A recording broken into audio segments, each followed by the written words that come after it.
I would like to call this meeting, regular meeting of the Southwest Licking Local Board of Education to order. It is Thursday, October 21st. It is 7 o'clock. We are in the district office meeting room. I'd like to recognize everyone here tonight. It's nice to see such a good turnout. Normally we don't get a lot of people here, so thank you all for coming tonight. And I'd like to thank all of you watching at home as well. And if you all would please join me in the Pledge of Allegiance. This is Mr. Westbrook's third period social studies class. I pledge allegiance to the flag of the United States of America and to the republic for which it stands, one nation, under God, indivisible, with liberty and justice for all.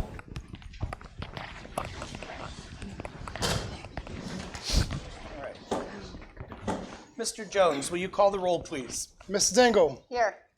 Mrs. Moore. Here. Mrs. Spindler. Here. Mr. Zani. Here. Mr. Vincent. Here, a quorum is present. We shall continue. Next on the agenda, we have public participation, and I do have 4 people signed up to speak. So I'd just like to tell our people that are speaking for public participation, this is your time to address the board. Generally, the board doesn't really respond back, but we do listen to what you're saying and we take into account what you are saying. You will be limited to 5 minutes. Mr. Jones here will let you know when there is 1 minute left. So, and when you come up, if you could please state your name and your address, and any organization that you may be with or represent. And with that said, I'd first like to call Nicole Light.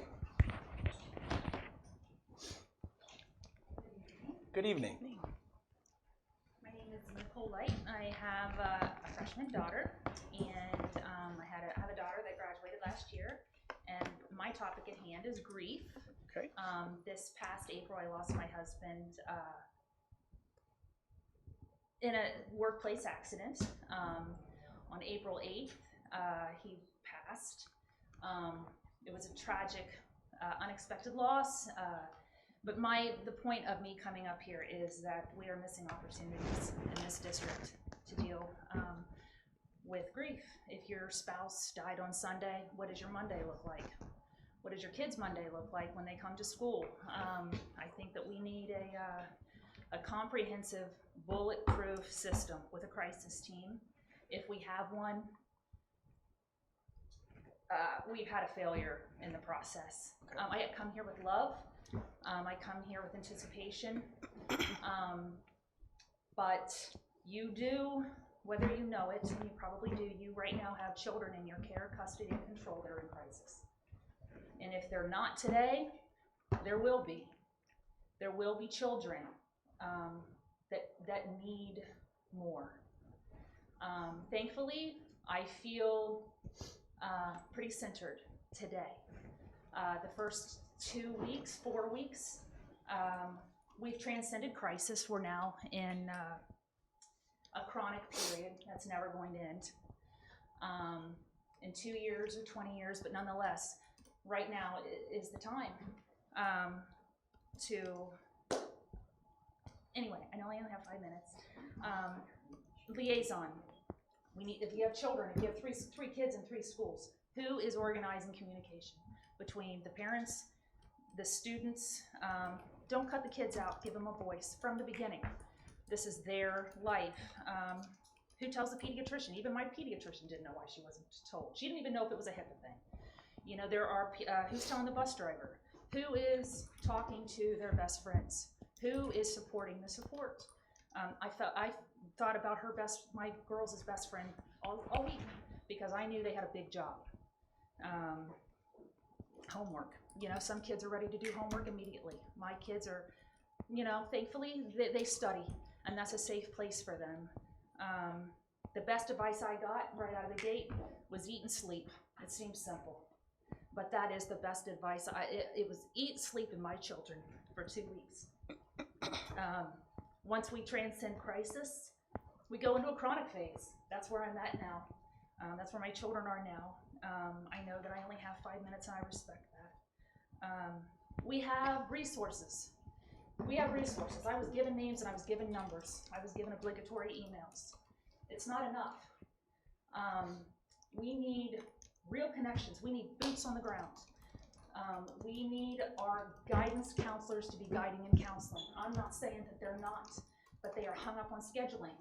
They are hung up on admin duties. We need them in other places. We have an opportunity. I was there watching candidates the other night, and honestly, I didn't hear the words mental health one time. Maybe I missed it when the question was posed, how did we do during the pandemic? Kudos, props everywhere.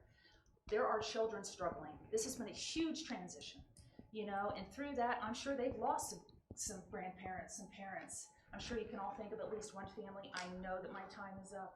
I will be back. I am different now. This is my passion project, and I hope that you chew on it and you put it in your back pocket. Thank you very much. Thank you.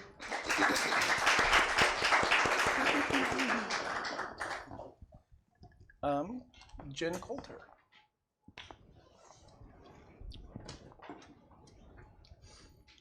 Hi. Hello. My name is Jen Coulter. I'm 128 Ellington Boulevard. I can't remember, sorry. And that's actually in Granville. And I wanted to start off today by, first of all, thanking the Transportation Department, Ryan Brown. I know it's like before. My son broke his leg a couple of weeks ago at football practice, compound fracture. It was awful. But I called Ryan, and like within a couple hours, we had arrangements for him to ride the handicap bus and stuff like that to school, so he can be taken care of. So I just wanted to give kudos to Ryan and his staff and all that kind of stuff. So thank you. I did also want to talk briefly about the graduation, upcoming graduation. I know that's something that will be discussed here today.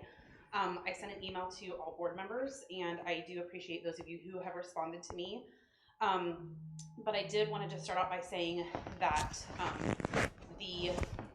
what is being talked about, presented tonight, is concerning to a lot of people. I've talked to a lot of people in our community, and I felt like I wanted to be the one, I wanted to speak up and I wanted to share. And I hope that everybody has had the opportunity to read the email that I sent, and I hope that everybody has taken what I've said to heart. I've encouraged a lot of other people to send emails. Hopefully you guys have received a lot of emails today. And if you did, then I feel like I've done a good job. So please take that to heart.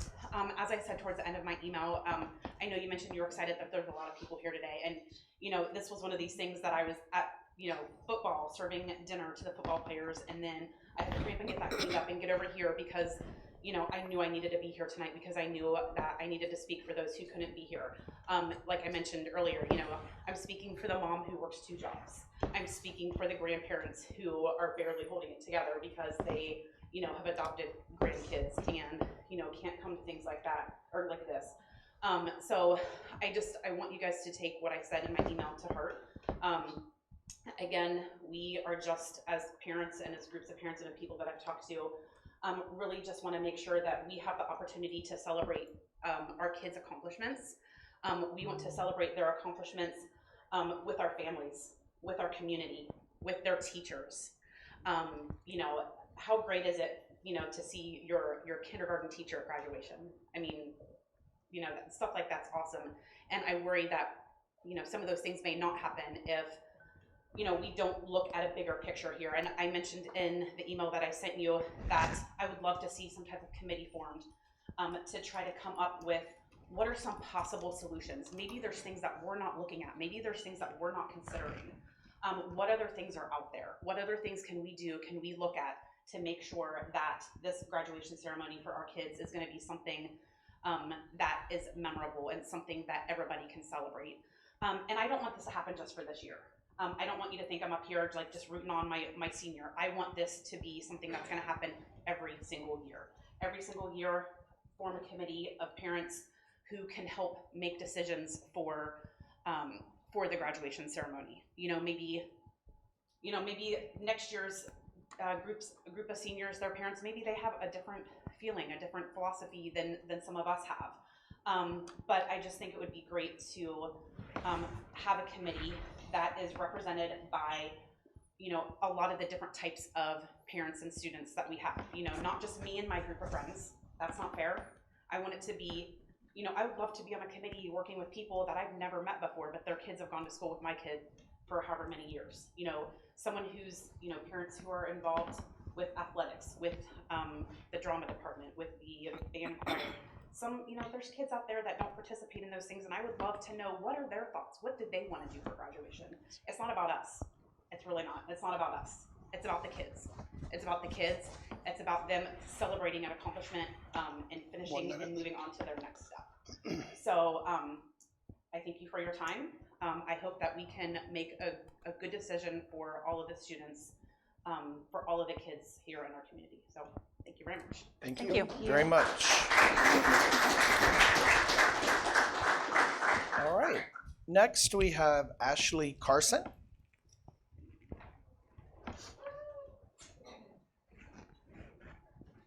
Hello, I am Ashley Carson. I am a current senior at Watkins right now. And I put together a little essay. Me, my friend Taylor Evick, and my friend Sarah back there all put this together quite last minute because I was just informed about this. So I'll be reading that. On behalf of concerned students at Watkins, today I'll be representing the class of 2022 while I address the Board of Education. Our class has gone through a tremendous amount of pain over the last 3 years. We have overcome a lot of challenges, such as mask mandates, switching back and forth from in-person and online school, quarantine, missing out on school functions, and so much more. These events have put a lot of stress on our student body, especially the senior class, with this being our last year. Although we have grown to adapt to the uncertainty COVID brings, certainty is always better. We as students were not informed of the graduation guidelines yet, but we were told it would be on a Saturday. That was one certainty we could admire and look forward to. Following that, there have been new announcements made about the location of the graduation. Changing the date is hard enough on the student body, and now the school board wants to also take away our nice location. Although moving the graduation to World Harvest would work, many students would prefer to have it outside on the football field. One parent had stated on a Facebook group chat that my kid would not survive that, and I was on the football field last year and it was miserable. That person felt that the location of the graduation should be moved to a church due to the warm weather and black robes. Many parents did not agree with this statement, further backing up the seniors who want to graduate on the football field.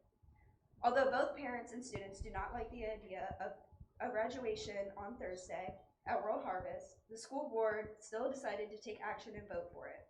The ceremony is normally held inside the school, and if it's outside this year, which was not addressed, then it would be a fun experience for the students to enjoy and look back on as they grow older. A church is not meant for a public school graduation ceremony. If weather is still a concern, the students are open to moving the site of the ceremony indoors. There are plenty of alternative places to hold this ceremony rather than a church. The seniors of Watkins Memorial would like our graduation to be held on a Saturday, like it is every year. We would also like the graduation ceremony to be held at a more inclusive place, so all students, including LGBTQ+ and other religions, can feel comfortable and welcome. If you take it to a Facebook or simply ask seniors for a request, I'm sure we can find an area big enough to hold the ceremony that is not a church and that is free on Saturday. With this, there are 7 months until graduation, and the weather is always changing.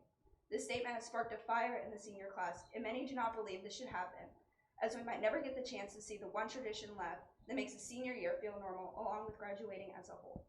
Many of our senior traditions are starting to fade, and it seems we students do not have a voice when this is our time to shine.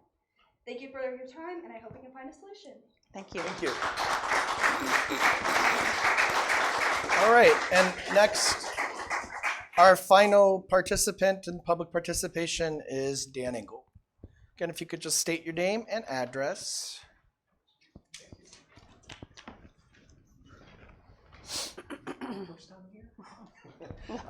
Thank you. My name is Dan Engel. I am at 177 Trail East, Aetna. And I do happen to be the husband of one of the awesome school board members here, but I didn't come today for her. I'm sorry. I came for our child. And, you know, following the last speaker, I was not the person on Facebook who said, who had that. But I might have a similar opinion. I just want you to hear me out. For the past 12 plus years, Skylar has stayed in the same grade as her sister. And while Skylar is smart and talented like Sophie, Skylar could have fallen behind. She doesn't process the same social nuances as most kids her age. She has extreme hearing sensitivity, and the sight of a fly can send her packing. She has difficulty adjusting to harsher environments, especially temperature, and it's really manifested itself in this last year. She can be prone to spirals of panic. Sometimes this makes for some funny situations, but sometimes the situations can be just short of a nightmare. A couple of years ago, a chain of surprises and misunderstandings ended with escorting my screaming child out of a Wendy's and the police visiting me at our front door. Thankfully, our county's finest were very understanding. I bring this up precisely because this situation has not happened at school. It hasn't happened at school because for the most part, your kids are kind, compassionate, and sensitive to the needs of others. I'm very proud of them. They did not leave Skylar behind. They made Skylar part of their own. They have learned that behavior, not just from school rules and administrative practices, but chiefly their parents. They are kind because you are kind. Skylar and other kids in similar situations need your compassion one more time. Most of us, we can sweat out some hot weather. We can tolerate a little sprinkle. We know that flies aren't harmful. We take pride in ourselves for handling the unexpected. But the unexpected is not Skylar's friend. Your sons and daughters know that this isn't some lack of discipline on Skylar's part. They know she has no problem sitting with her friends in a climate-controlled setting with no flying insects. She will feel so much pride and joy when she crosses the stage with her classmates. She wants to focus on their successes and not the environment. I know we, way more than our kids, have been planning graduation in our heads for a long time. Our battle with COVID has taken so much away from us in the last couple of years that we want something to go the way that we planned. We want something to be normal. But ask yourselves this, what is more important?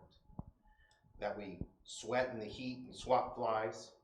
Or is it more important to have the hands of friendship of everyone lifted high, reaching through time and place? What is the more warrior way than including everyone in celebration of their achievements?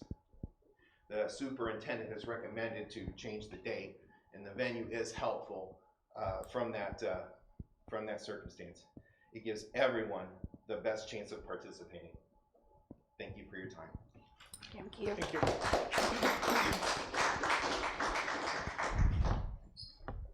All right, with that, we will end the public participation part of our meeting, and we will move on to 1F, adoption of the agenda. Motion to adopt the agenda as printed. Second that.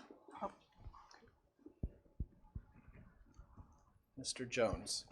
Mrs. Spindler, Yes. Mrs. Moore, Yes. Mrs. Engel, Yes. Mr. Zani, Yes. Mr. Vincent. Yes, the adoption of the agenda has occurred. We will move on to presentations, and we have quite a few presentations tonight. So we will start with transportation. Mr. Brown.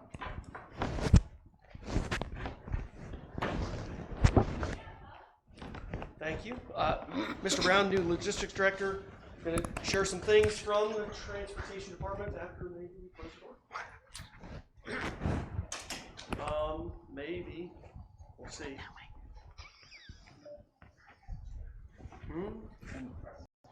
Is our live feed up? Yeah. Okay, I just got a text that had gone down. So.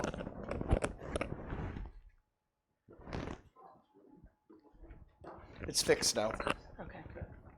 So I'm going to start with what we're all about, which is students. So this week is School Bus Safety Week, and so we've been going out to the elementaries and going over procedures and stuff of how students should behave getting on and off the bus, behave while on the bus. Our transportation department last October actually created a video they've been showing in the elementary schools in 4 through 5. It is very, very cute, very well done, and it also has a horse in it, a real horse, And so the student's first question is, where is the horse? And so I heard Mrs. Milligan today say, well, when you're on YouTube, you get so popular that you've got too many events to go to, you can't make it to everything. So the horse cannot make it out to School Bus Safety Week. But it has been a lot of fun. This is Pataskala, I think. This is at Kirkersville today. So it has been a lot of fun, and hopefully the students are coming home. And you see the driver in this one. She's got her hand up because they're not supposed to cross yet until her hand comes down, and then they all cross. So that is the pictures part of it, and now we're going to get into a lot of numbers part of it. We just finished Count Week. Count Week for schools is the first week of October. That's statewide. It's mandatory that it's done that week. And so this is a breakdown of a lot of that data. I can tell you that my drivers, of course, right after Count Week, they made the statement that, wow, that was not a great week. There were a lot of kids on quarantine. And so, unfortunately, the state doesn't care in October. They just want you to do the count. So these are the numbers we have from that first week of October. So public school students, you see we got 2,600 plus riding the bus, non-public 70, special ed students 71. Those are students who are transported on special ed specific school buses. Total transported by bus, and then our percent currently riding the bus out of our current student population, which I believe Dr. Perkins will share later on in the presentation or in the meeting later of what our total population of students is. All that translates into, we have currently 139 in-district routes. We have 21 out-of-district routes, which means they leave our school district to take students elsewhere, for a grand total of 160. What's this mean? Oh, a lot of miles is what this means. Public school miles per day. That's all the public school students, all the students attending our schools inside the district, almost 2,600 miles. So that's breaking down by bus. No, that's not every single bus. That's an average. Some buses are higher, but it's 74 miles per day on our in-district buses. Non-public school, you see that number, and then special ed miles per day, you see that number as well. Staff information.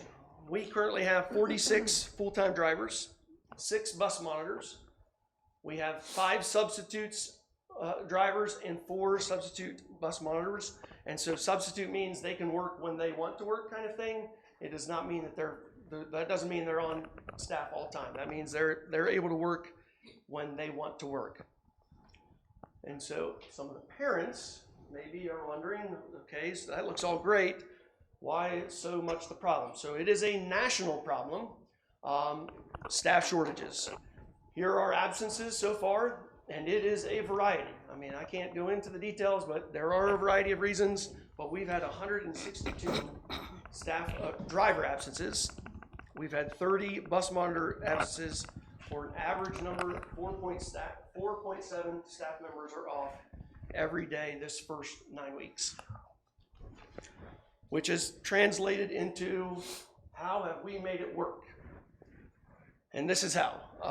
We have had 23 double runs, and I'll explain what a double run is. That means one of our normal drivers has done their normal bus route, got the students to the building, or got the students home, and then went back to the building, or went and collected students and brought another batch of students either to the building or home. We've done that 23 times. In the course of the 41 days. We have just recently, just this week, we have split our first route. And so to help with our issues, we have taken a route that did exist and we have divided up those students and put those on a different bus. And the first day of it, if there are any parents, the first day of it, there was some overcrowding that we had to fix, which we did the very next day. Our office garage staff have helped out. We have ridden or driven 71 times throughout the course of those 41 days, which has left the garage and office empty at times. Thankfully, we can forward our phone calls up here, but there have been many times where the office is empty, and so This mic is not working very well, I guess, on the maybe stream. I'm not talking into it. There we go. Is that better? I don't know, I'll have to wait and see. Okay, sorry about that. I didn't want people to sorry. Anybody can come and see me at the. People that are texting saying that they're not hearing the speakers very well. Sorry about that. That's okay. So, what that means, so I literally today had a meeting with the county transportation directors, and I got this information from them. So Licking Valley, Heath, both much smaller than we are. They have 2 part-time subs, so we're in much better shape than they are. Newark has 9 part-time subs, but you look at the drawback. They also currently have 9 drivers out every day before absences. I think she said that they had 16 drivers out today. Newark and Licking Heights, I found it, they're both big like we are. They are currently splitting 4 routes and double running 2 routes per day. So it is not just us. We're all suffering from the driver shortage. I can tell you that I had 4 interviews this week, which is great news. But I think you need to understand, getting your bus license is a long process. If you are busting your tail, you might be able to do it in 3 weeks, and that's if the stars align. It is going to take most people 6 to 8 weeks to complete, because it's just, we want our kids to be safe, and the way to do that is heavy training. The state prides itself on Ohio is one of the safest when it comes to bus safety. The last stat is just for extra, maybe. It's not working now. Can you just click to the next slide? It's the last one. That's all right. The last one is just on top of all of that, any trip we've taken, whether it's athletics, band, whatever the case, just this first 9 weeks, we have taken 222 trips above and beyond getting kids to and from school. And so I know at times it's been frustrating with all the robocalls, but I feel like when we compare ourselves to some of the neighboring districts, we are doing pretty well with the stack of cards we've been handed. Is there any questions right now? I'd have a couple. You said this bus, the count this week. First week of October. First week of October, and we came up at what, 52%? Was it? I don't remember what that percentage was that we're riding. That was 56%. 56. That's compared to the total number of students in the district. I just went with how many students are riding versus how many students are in the district. So what, knowing that people were on quarantine, do you have a guesstimate on percentage, actual percentage? No, I do not, because that would require us to do another count, which we probably will. Mr. Jones is probably going to ask me to do another one we can resubmit in January. Okay. So we'll do it again for our own personal, but it's a process, and so we will do it probably in maybe the 1st of November. We'll probably talk to people at the district to make sure and check to see, how many students are currently quarantined. Okay.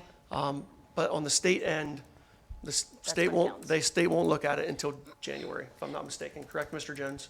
It's going to be filed by the end of this month. And then they Yes. start looking at it.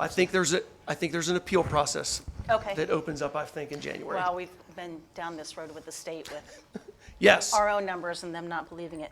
Can you explain, I'm not sure if everybody here would understand why we were doing non-public school transportation? Yes.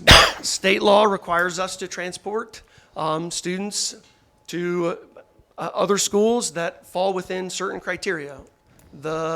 Probably the biggest criteria that we follow is if it is within 30 minutes of the school they would attend, the front door of that school.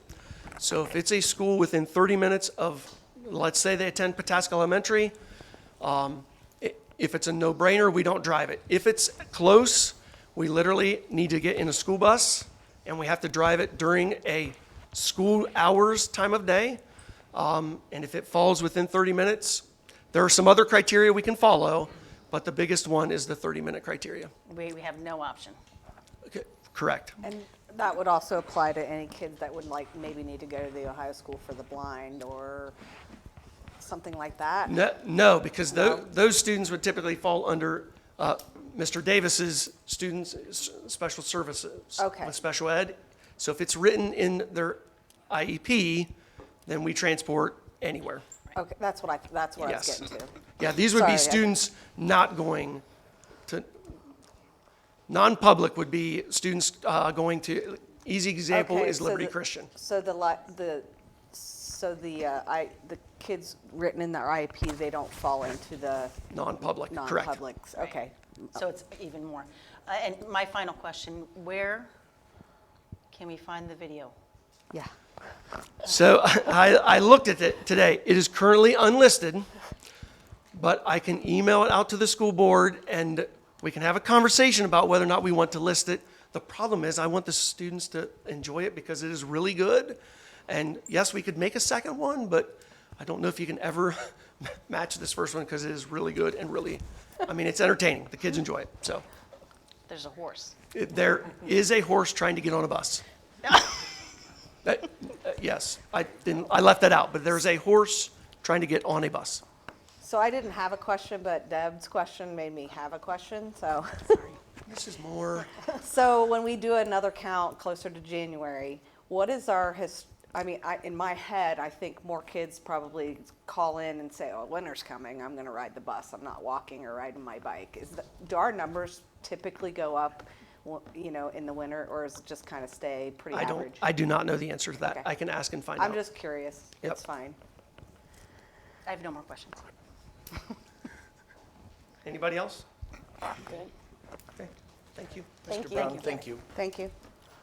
Okay, next we have presentation food service.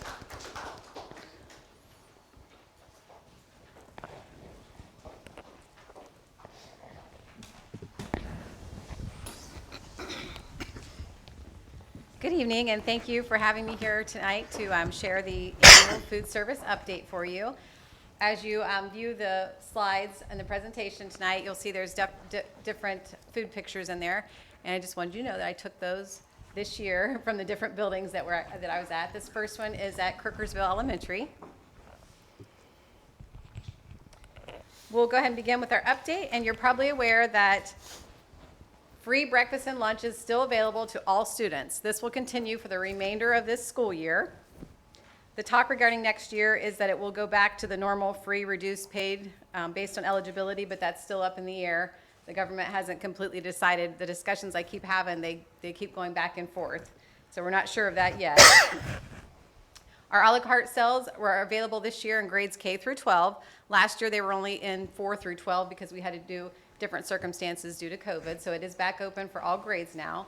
Our district average last year for breakfast, we served about 970, and this year it's jumped up to 1,300. So that's an increase of about 34%. And then our district average for lunch last year was 2,000, and now it's 2,700 with several days going over 3,000. Wow. So that's jumping up 35% as well. When we do hit 3,000, that's putting us at about a 70% participation rate of kids, of all the kids that are attending school or eating in the cafeteria. That picture is from the middle school.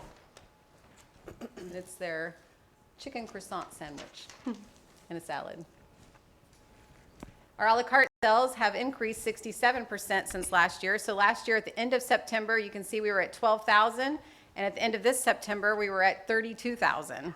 So I think with the kids not having to spend the money to buy their lunches, they are using a lot more of it for the a la carte items. That picture to the side is from the high school. And then we are trying to still offer 3 entree choices per day for grades K through 5 and 5 entree choices per day for grades 6 through 12. That is getting to be a little bit difficult due to the next slide, which are the challenges that we're facing. You may have seen this picture on the news, and this is off the coast of California. These are all the container ships that are out there anchored down waiting to be unloaded.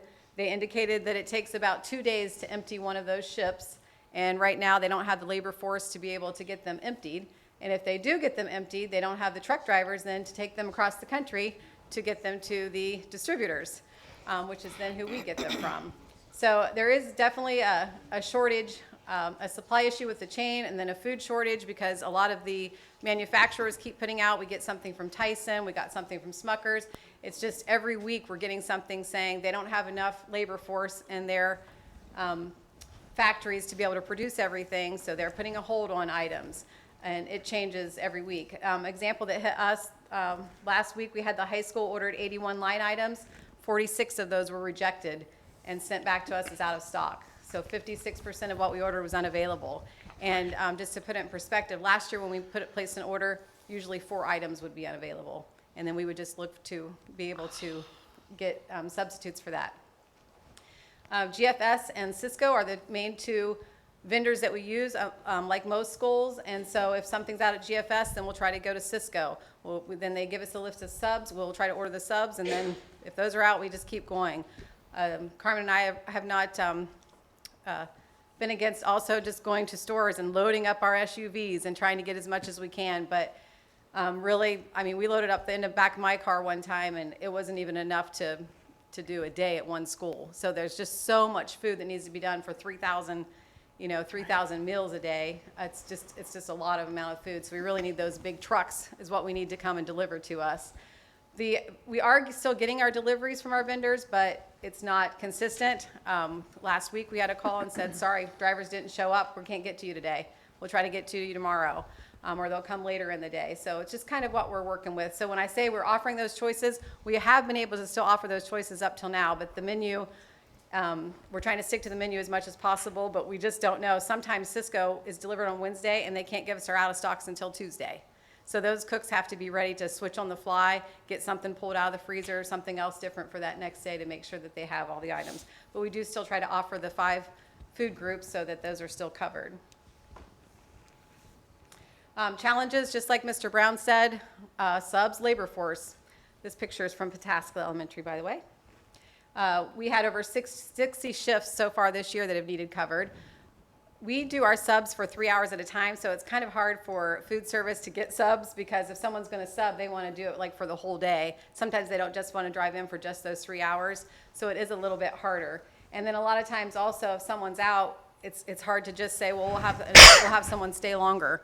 And that's not the case either because it's kind of all hands on deck when lunch hits because everyone kind of has a station. So we really need that extra body for our subs that come in. We did have about 3 or 4 subs, but again, as Mr. Brown mentioned, they don't always want to work every day. And then we have some long-term people that are out right now. So we are heavily recruiting. And we also got 2 more this week, and we're going to keep trying. We sent flyers home to all of the elementary parents asking them if they want a part-time job through the day that we would love to have them. This picture is from the intermediate building, and that's our new refrigerated cooler there, the display that they can put the cooler items in.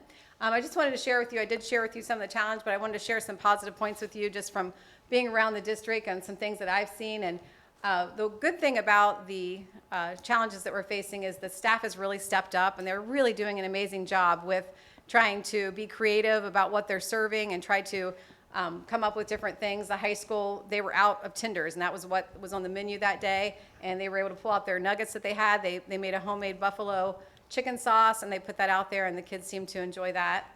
The intermediate building, she was thinking of different things to do. She had some croissants, so she's thinking maybe get some egg patties, do even some breakfast sandwiches at lunchtime. They've done a really good job of just trying to throw some things together to make sure that we're giving good meals to the students. The middle school has been offering a second chance breakfast. So for those kiddos that come in and they're not really ready to go eat breakfast right now, they can come in at a later time, and that's kind of up their count a little bit in that. Pataskla and Wiss just was walking around. They took it upon themselves to put up some fall decorations for the kids in the cafeteria. Just made it look nice and inviting for them. And I was actually at the intermediate building today, and it was kind of neat because we ran out of those clear containers this week, and so they had the styrofoam shells, and on the fronts of them, they wrote things like, "You're special, have a great day, keep smiling," things like that, all of theirs, and that was what was displayed all over the counter for the ones they had today. So I thought that was nice. And then Kirkersville had to kind of shift around with the way they were doing breakfast so that they could get the kids in the classrooms faster, and they did that, and they were able to serve 250 breakfasts in about 8 minutes. And I thought that was pretty good. We do have 8 employees that have perfect attendance. I'm happy about that. And then it is nice that for Aetna, we've already ordered our small wares for when Aetna reopens. We have all new equipment for that for small wares that's coming in.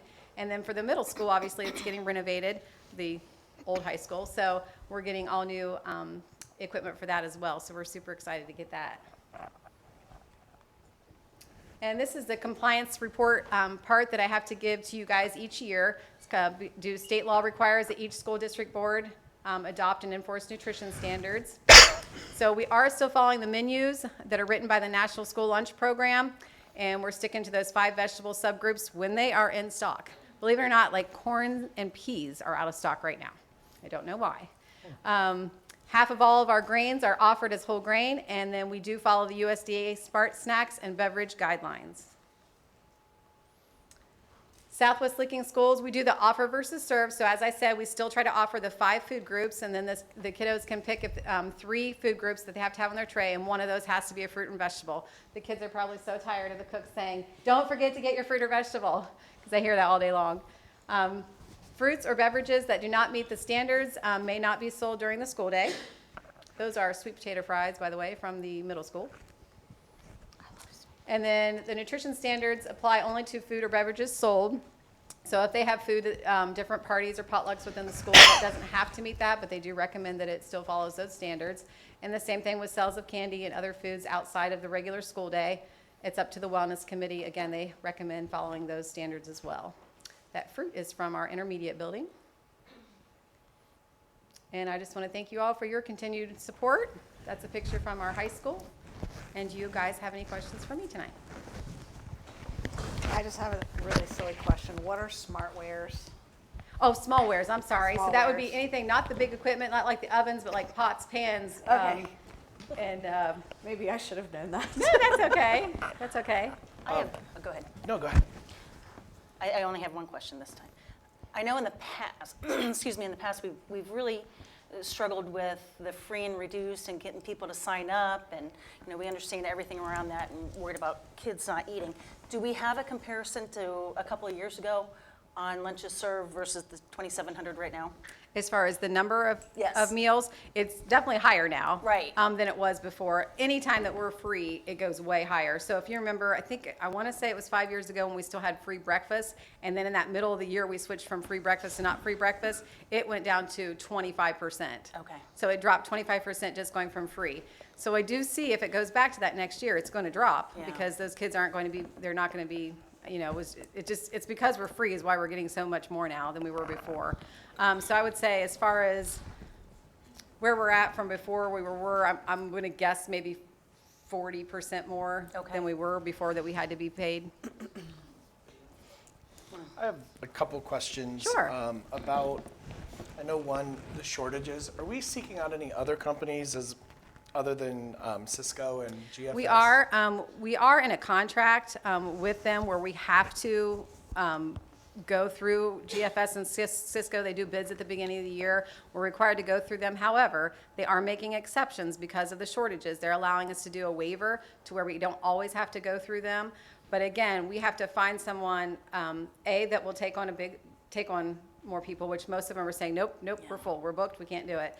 Okay. We do have another company like Rightway, we get a few things from anyway, so we do contact them as a backup and say, do you have some stuff for us? They're gonna be more expensive, and we know that, and that was the other thing I didn't mention, so thank you for saying that the food, sometimes when they give us a substitute, it could be up to 4 times more than what the original one was. So our cost in our food is crazy right now. Now, the good thing is we're getting more participation in, so we're getting that reimbursement back from the state, but the cost for it, so I want to say last year, by this time, we may have spent $67,000 on food, and now it's at maybe $162,000, and that's because that cost increase on that food is astronomical. Okay, so I know. So we are looking for other places. So Rightway is another one. I do meet bi-weekly with other area food service people from different districts, and so that's kind of what we do is we share and say, hey, we can't get trays anywhere now. Can you guys get them anywhere? And they'll give us people, and so we try to work back and forth with each other and then contact those companies and see if they can have anything for us. Okay, because I know in a couple weeks we have the OSBA conference. Do you go to that? I don't. I have not before. Because I know the vendor fair, last time I went, they had a lot of food services there, giving out samples to try for. Gotcha. So it might be a good idea to have you come down to that, and that it's just one afternoon, but it may be a great way to network and maybe find some solutions that we haven't been able to find, because Gotcha. a lot of companies were Thank there. you. So that's what I was curious. I think that'd be a good idea. Number two, when we have the shortages, I know we do some outside vendors with pizza.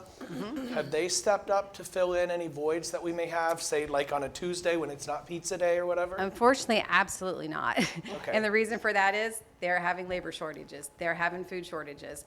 We actually, our pizza vendors wanted to quit, and we are all begging, please don't Okay. quit. Please let us keep us. We try to work with them. They're running late. They're not showing up on time, but the cooks are sometimes upset. I'm saying, and I'm trying to tell them, please be patient with them. I mean, we're lucky to have them where we can.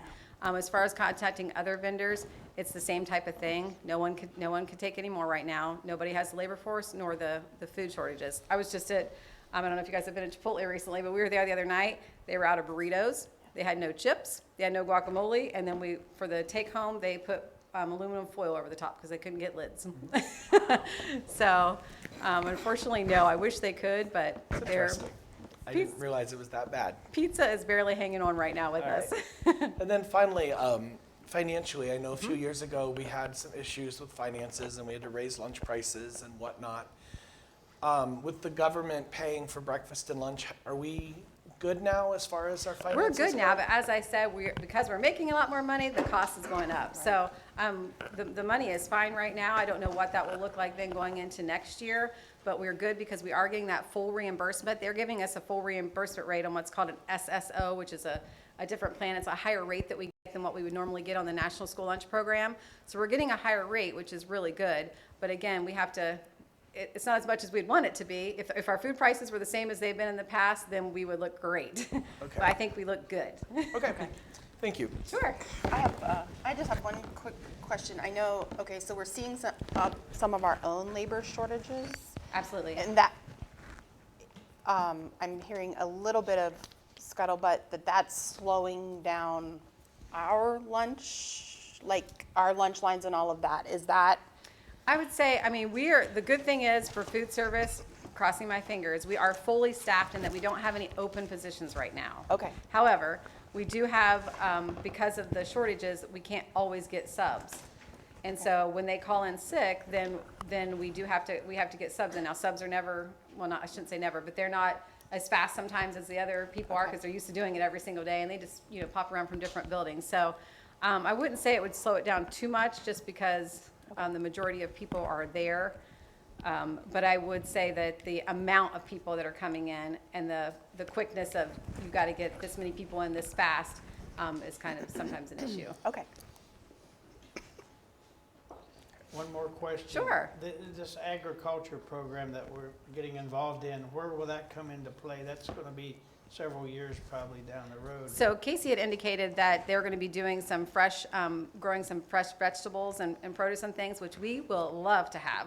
Yeah. So we will take that as much as they can, and the cooks will love it because they actually really do like to cook. They just don't get to very often now because everything's so quick and fast and pre-made, and we're just pretty much trying to get what we can get right now. But they will love to take that food and be able to use that and make it, incorporate that into their meals. Good, well, that's exciting. Yeah. Okay. Thank you. Thank you. Thank you. All right. Next we have the building project updates. Mr. Janelle?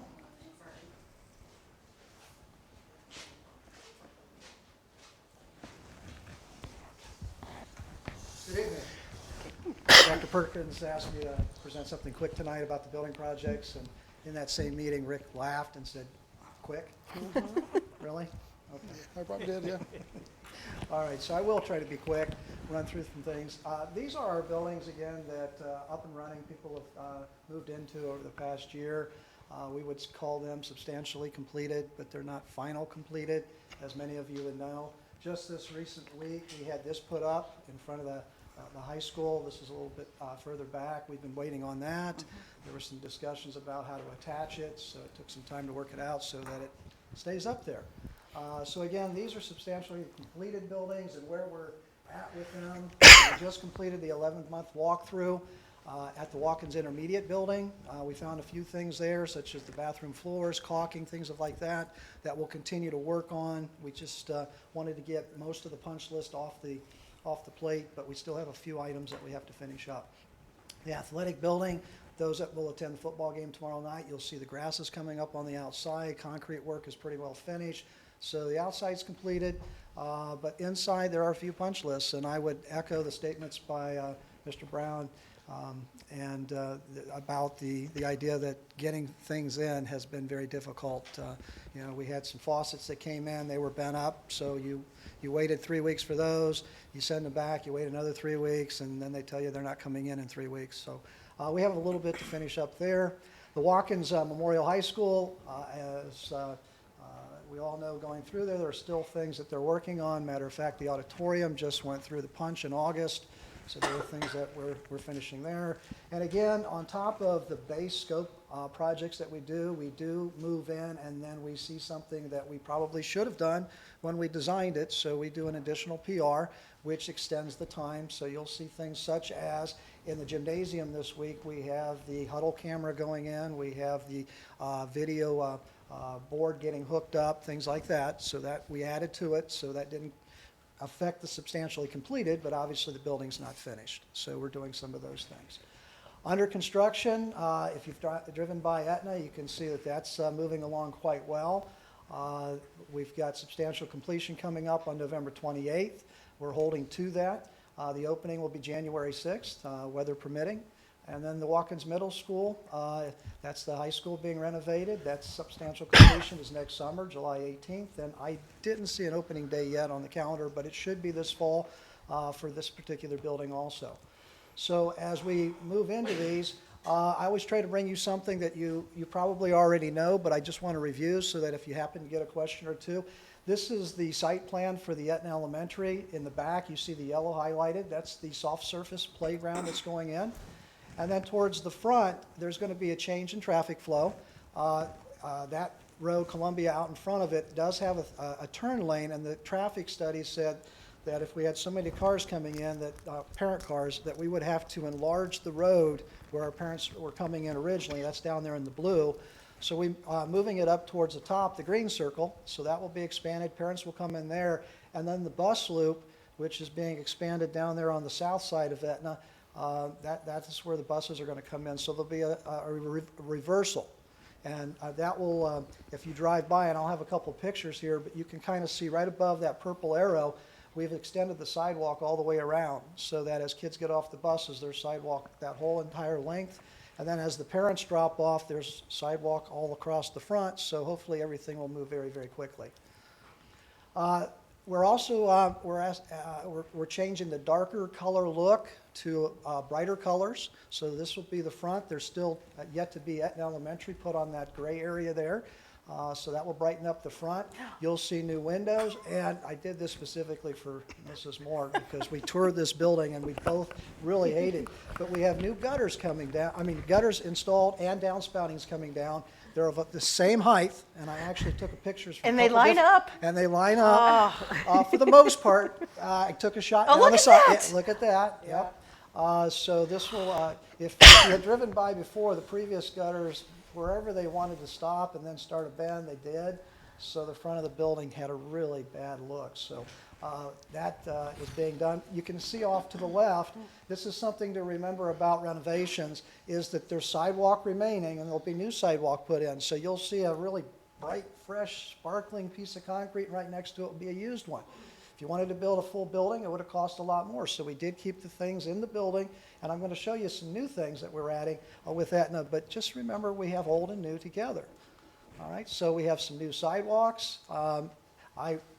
I look at this and I laugh every time, and she's here tonight, but I still remember the disappearing Dr. Moore, when that sidewalk blew apart about a year or two ago, and we took it all out. So it's going back in, and it's looking very good.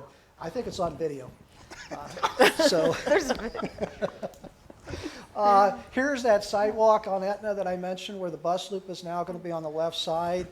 On the right side picture, you can see as you're looking down that loop a little bit further, and then back there you can see how that asphalt's been all torn up, so there'll be heavy-duty asphalt put in there. That light's been moved so that the buses can make the swing in there.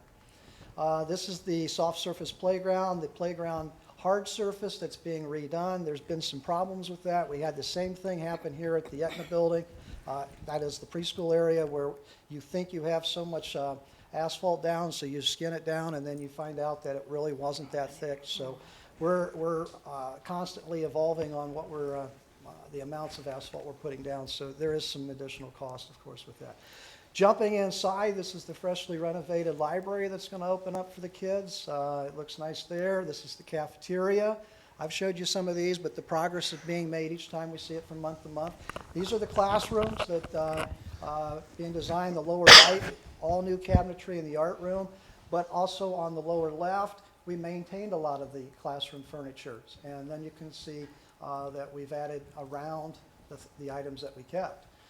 This will be the teaching wall in the middle. The Clever Touches have come in. We were a little worried about the technology, so they'll be going up. You'll also see above, instead of outlets coming out in the middle, we had to run conduit down the wall because it was a renovated building, but it still looks very, very nice.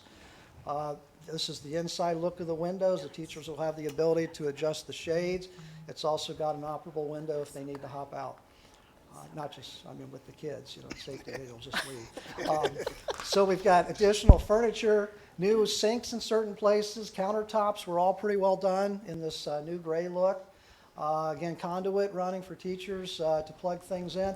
This was a big controversial issue a few years ago. The clocks were never on time, working, or whatever. So you'll see that we have new time clocks in there. The item to the left is actually a fire alarm that will speak to us.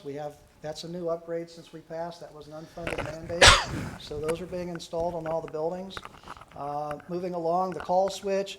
The teachers will be very happy because that's a normal light switch in the new high school, new buildings. They are internet-based. These are, because it's a renovation, just simply push the button and then you can go up and down with it and it changes the brightness. So very easy to use. In the new buildings, we have cabinets for the technology. This is mounted on the walls, so they'll get to learn something a little bit different. And of course, everybody remembers the 2-pipe, 4-pipe talk that I always used to give. Here we got some new systems coming in, which will be part of the 4-pipe, which will make things a lot more reliable. This is the time of the year where you shut off the heat. You shut off the air conditioner and turn on the heat, but then it's a 70-degree day and you cook. So again, this will avoid that.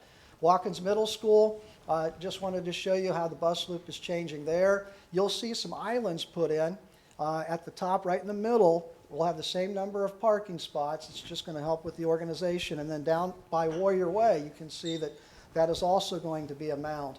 The parents will come in, use Warrior Way. They will enter in on the south side, and that whole sidewalk then will be a parent drop. There'll be plenty of parking for the staff, and then in the middle will be the bus drop-off, very similar to what the new high school 4 or 5 buildings have. All right. This is the inside. This is actually a couple days later. Jared walked. Sorry, I called you right first. But we went through it even today, and this area where all those X's, it now has the wall there. A lot of changes happening in the existing high school, making it a middle school. Again, this is the library. The main hallway is being pushed out a little. The library pushed out in the main hallway because in the back hallways you have new hallways. This is the new restroom, the boys' restroom that was moved out of the cafeteria dining area, so that can be enlarged over across to that location. This is another look from another area. You can see some of the walls getting drywall, erasing some of that inside look that is on the outside of the building. This is one of those hallways, cross hallways that we're putting in. Drywall is going up. This is the locker room with the alternates selected. We're going to try to make this so you don't get lost if you go in one door. You can make sure you get out another. That's always been a maze.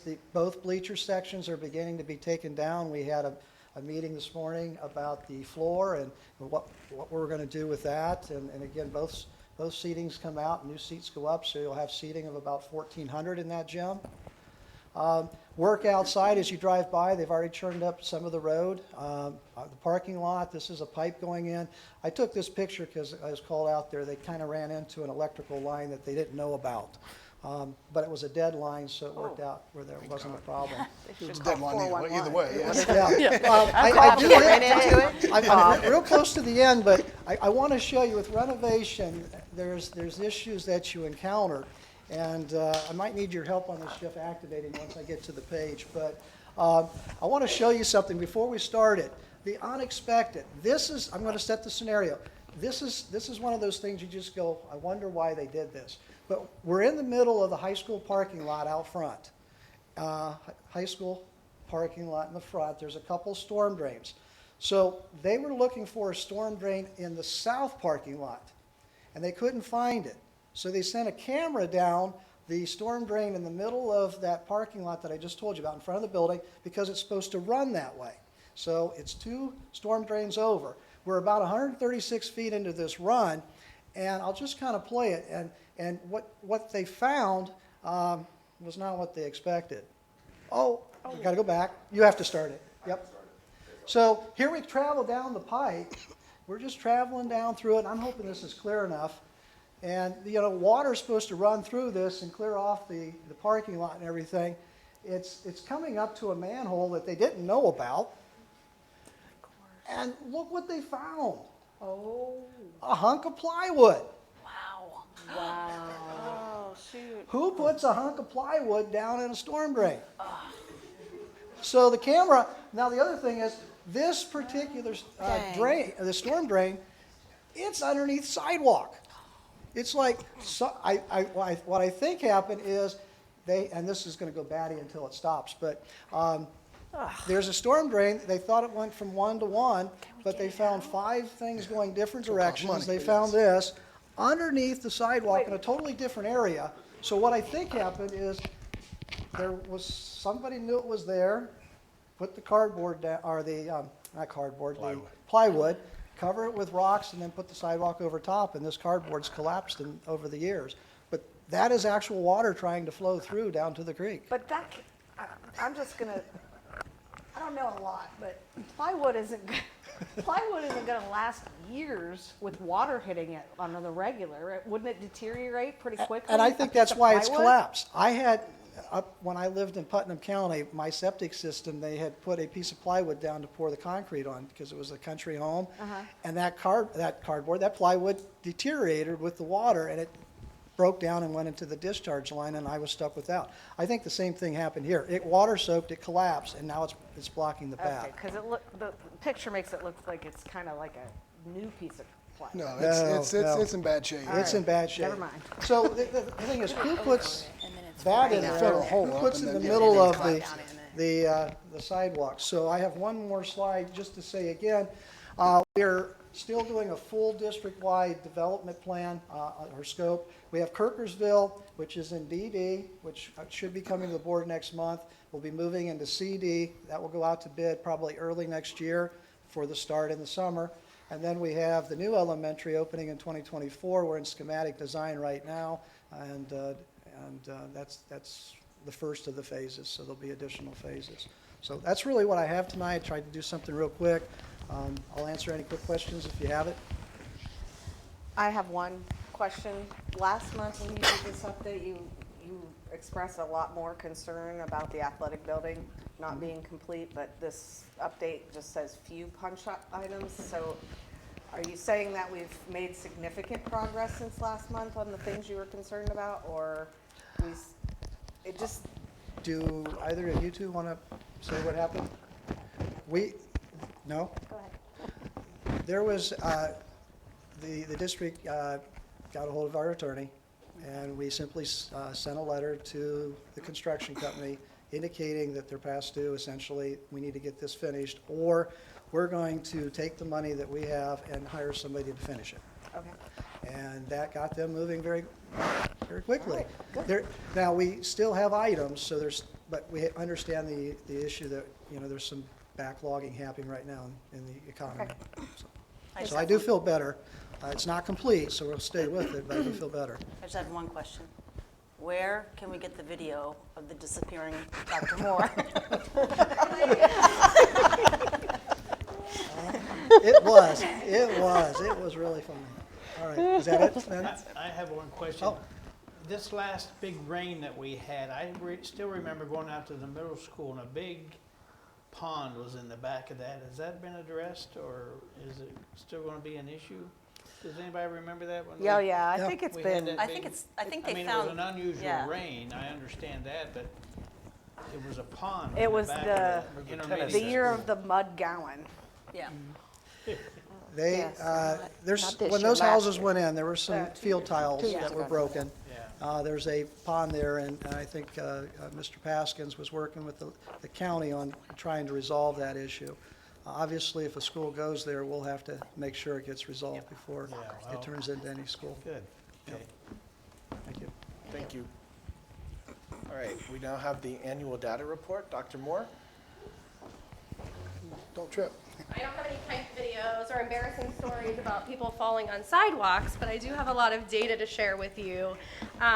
So tonight we're going to talk about some updates to our demographic data, as well as you've probably heard that ODE released their report card. Not with as much detail as it usually has, but still information that I think is worthy of us looking at tonight.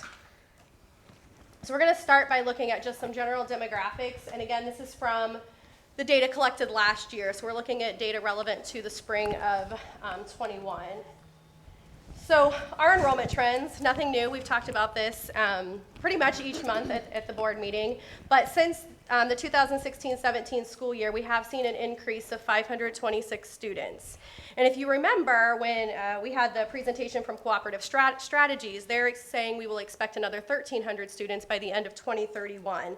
So if you look at our trends in the past and kind of where we're heading, we're right aligned with that prediction. With this growth also comes increased diversity. So let's take a look at what those numbers look like, specifically our EL students. You can see where we were in 2017-18, and then last year in 2020-2021. Some fascinating information as I was pulling this data out of ODE's database is that over 6% of our student population at the end of last year fell within the Asian ethnicity category. That's an increase of 5% in that category in 5 years. And if you know how the report card works, we have to report ethnicity categories and performance indicators for each category, and we've never reported in that until the last few years. And Dr. Moore, just real quickly for the audience to know, EL means English learner. Sorry, students who are here learning English for the first time. So moving on with that, looking into this school year, we have increased in that Asian ethnicity group by another 111 students, making our district population 9% within that category. And I want to dig into that a little bit more because the enrollment increases have affected each building a little bit differently, especially now that we're back to neighborhood schools. And well, let's look at this. So this is the breakdown for each school. I don't know if you can see the chart with the chairs there. But looking at the chart, Pataskala, Kirkersville's at the top with 6% in the Asian ethnicity group, 3% in Black, 3% Hispanic, 5 multi-ethnic, and 83% white. So you can see down through. And if you look where our growth is in Aetna and Pataskala specifically, we are sitting at 20% of our students at Aetna fall within the Asian ethnicity category, 13% at Pataskala. And so I bring this up not necessarily to point it out, but to talk about the difference that this makes in teaching. When you're increasing the number of EL students we have in our classrooms, it does change how we teach. And kudos to our teachers who are embracing new strategies and figuring out how to deal with this new diversity. And it also has increased our capacity to talk about different cultures and become more culturally aware as we're progressing through this. And we'll continue to meet as an EL staff and committee to talk about what changes we need to make in the future to continue addressing our growth in this way. But I found it fascinating being in Pataskala so long at how diverse we've become so quickly. Just some additional demographic information. At the end of last year, we were 31.5% economically disadvantaged, and that is a 4% increase since 2016. 4% of our students are considered homeless, and that's a 4% decrease since 2018. 21% of our students are identified gifted, and 15% of our students are identified as students with disabilities. So let's talk about what came out on the report card. No letter grades were released this year because of the impact of COVID and the impact that had on the data. And even when the new report card comes out next year, it's going to look completely different. So what I'm sharing with you now will look completely different next year when they transition from letter grades. And at this point, I'm also going to have Mr. Tancheski anytime jump in. He has, I know, some comments on some of the items. So one of the things they report is K-3 readiness. Are K-3 students ready to tackle the challenges of school? And so each year in the fall, we give a diagnostic assessment. In the past, that's always been the MAP assessment, and this year we switched to STAR. I'm hoping to see some different results, maybe get some more buy-in, change things up a little bit. So you can look at our diagnostic percentages for the past 5 years there. In the past, the red, I know it's really hard to read. So the red is the number of students who are considered on track during that fall diagnostic assessment, and the gray would be the students who are considered not on track. So if you look across there, you can see where we were last year. And I think more than anything that really points out the effect and impact that COVID had on our students. We really have seen that balance out, and so far in our diagnostic testing this fall, we're seeing that same trend. We are about 50% of our kids on track and 50% off track. The way the report card works is any student that is considered off track has to be put on a reading improvement monitoring plan, or as we call a RIMP. Those RIMPs are created by teachers, interventions are designed, and those are sent home to parents. We get these RIMP deductions up there if we miss a student. If we don't put a student on a RIMP and they're off track the following year, we get a deduction. And you can see in 1920, we had 63 deductions. Last year we had 29. So I do feel like we are making progress in the right direction to making sure students do not slip through the cracks. We've put a lot of things in place this year, going out to the buildings monthly, talking about kids, pulling data regularly so that we don't miss those kids that maybe fell through and we chalk it up to a bad day, but maybe there's something more there that we need to discuss. The other part of this that we're graded on is what our percentage looks like of moving kids from off track to on track within a year. This has always been a struggle for us, and this is one of the reasons we switched from MAP testing to STAR testing to hopefully get a better picture of our kids. So we know that we have work to do here. Last year we had 29% of our kids move to on track. That's definitely not where we want to be, but I think it's an area that we're working strong to remedy. And it kind of goes back to figuring out how to work with all of our different populations of students right now and what changes we need to make to our instruction.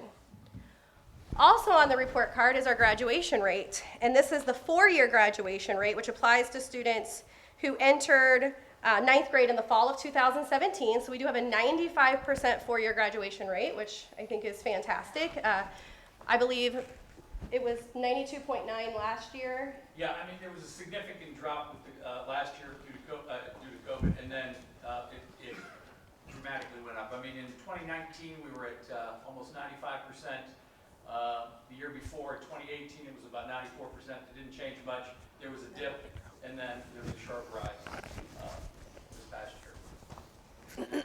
So now, getting right into the achievement assessments, this is a 5-year trend or a 4-year trend of our school achievement. We do not have any data from 2019-20 because we didn't have testing that spring.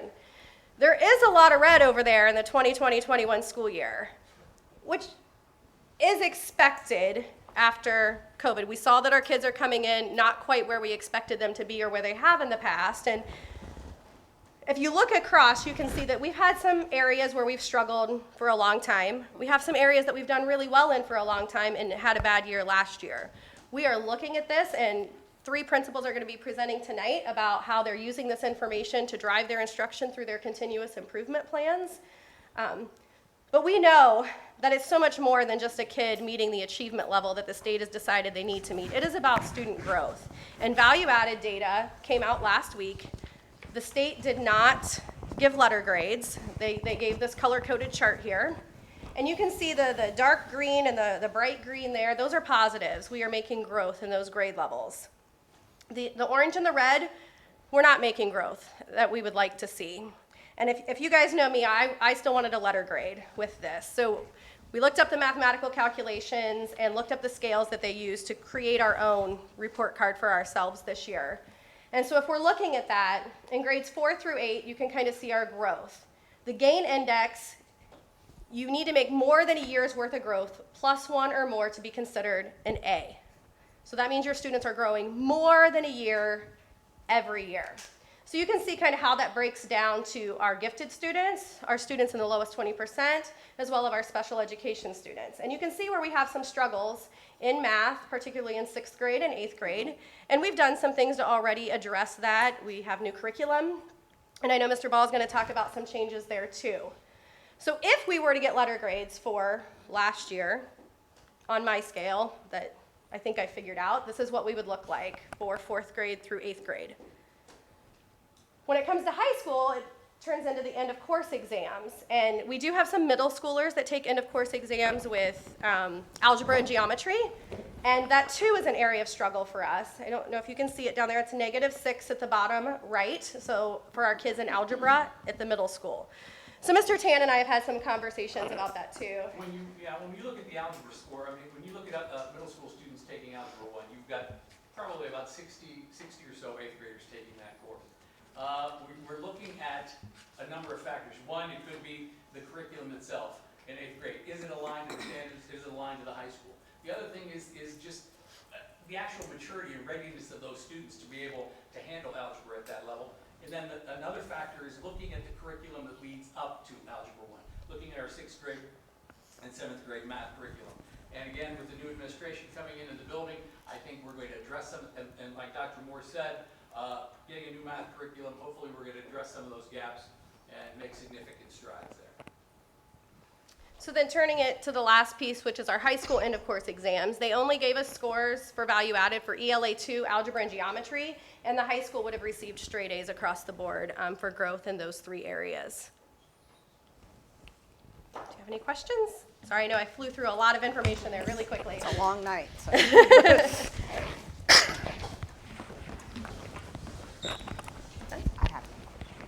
Thank you. Thank you. Thank you. All right. Next, we have continuous improvement plan, Watkins Memorial High School.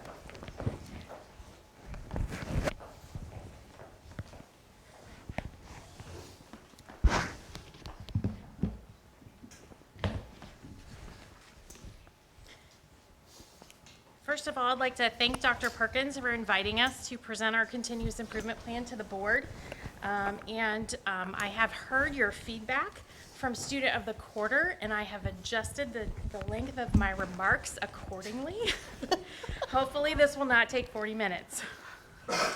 As you know, in 2020, 2021, students and staff faced a wide range of challenges. We knew that while we needed to focus on teaching and learning, we also needed to devote time and energy to safety and mental health concerns. And we were frank with students and staff, and we told them we didn't want them to stress out about end-of-course testing or AP testing or ACT testing. And students and staff were resilient, and they quickly adapted to the changes, and we're very, very proud of their performance. We're going to start in the upper left-hand side of the presentation with student growth. In the spring of 2021, we saw declines in both the ACT and AP test areas, with the exception of AP language and composition. And given the challenges of the school year, those declines were not surprising.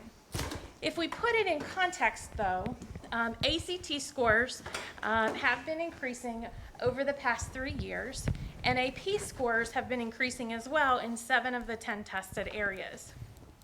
And some of those lower scores in some of the AP areas may be attributed in part to shifting towards College Credit Plus curriculum and slightly away from the AP curriculum in some classes, and to fluctuations in class sizes from year to year.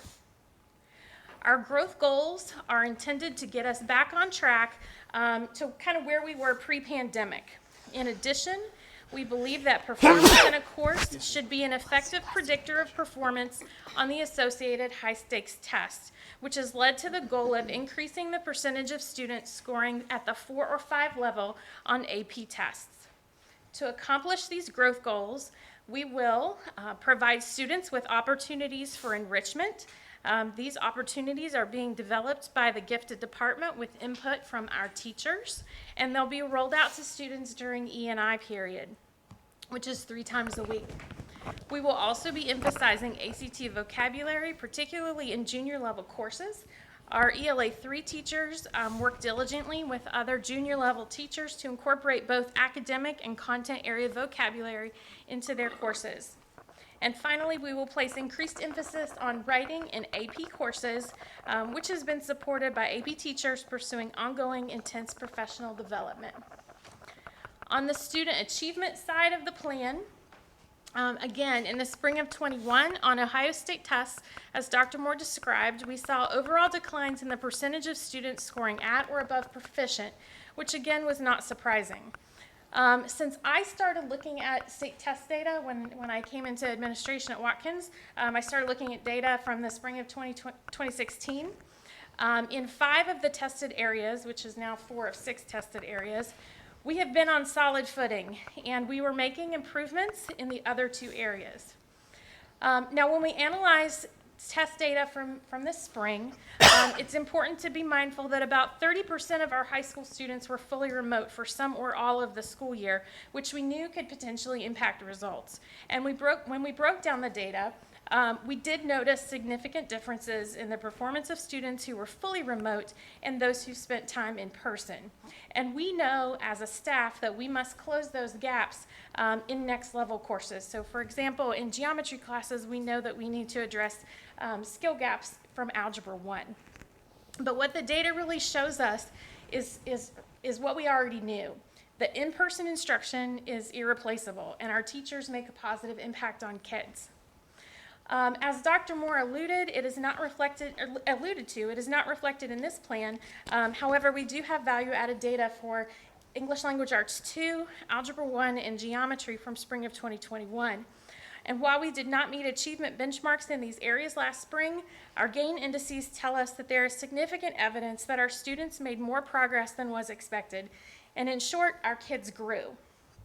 Our student achievement goals are intended to increase the percentage of students scoring proficient or higher on Ohio State tests in Algebra 1 and Geometry to 70%, and to increase the percentage of students scoring proficient or higher in ELA 2, Biology, U.S. History, and Government by 5%. To accomplish these student growth goals, we will implement an increasingly robust RTI system in which small groups of students with similar needs are assigned to content area teachers during E&I and bring with them targeted interventions developed by our RTI team. We will implement math improvement plans in all classes below Algebra 2. These plans are collaboratively developed by the teacher, the student, and the family, and provide concrete strategies for improvement that are tailored to individual student needs and strengths. And finally, this is the one I'm really excited about. We will be implementing Restart Readiness assessments in all state tested areas. We'll be taking benchmark end-of-course readiness assessments later in the fall, and then students will take routine progress checks through the winter and early spring. These assessments will allow us to identify current levels of performance early, and they'll provide us with actionable data that can be used to provide individual, small group, and whole class instruction. In summary, we are incredibly proud of the work of our students and staff. We are always working to improve, and we have the right people and programming in place to make a positive impact on kids. Any questions? Are all students getting a math improvement plan? So all students who are in a math class below Algebra 2 are working on a math improvement plan. From Algebra 2 and on, those will be developed with the teacher and the student on an as-needed basis. And this is new. So we're just working on those right now. All right. Thank you very much. Thank you for your report. Watkins Middle School.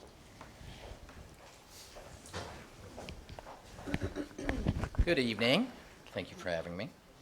I would be remiss if I didn't say I was a little sad walking through the high school today, looking at those bleachers. There was a lot of time I spent running up and down those during wrestling season, so to see them come down was a little sad for me, but that's okay.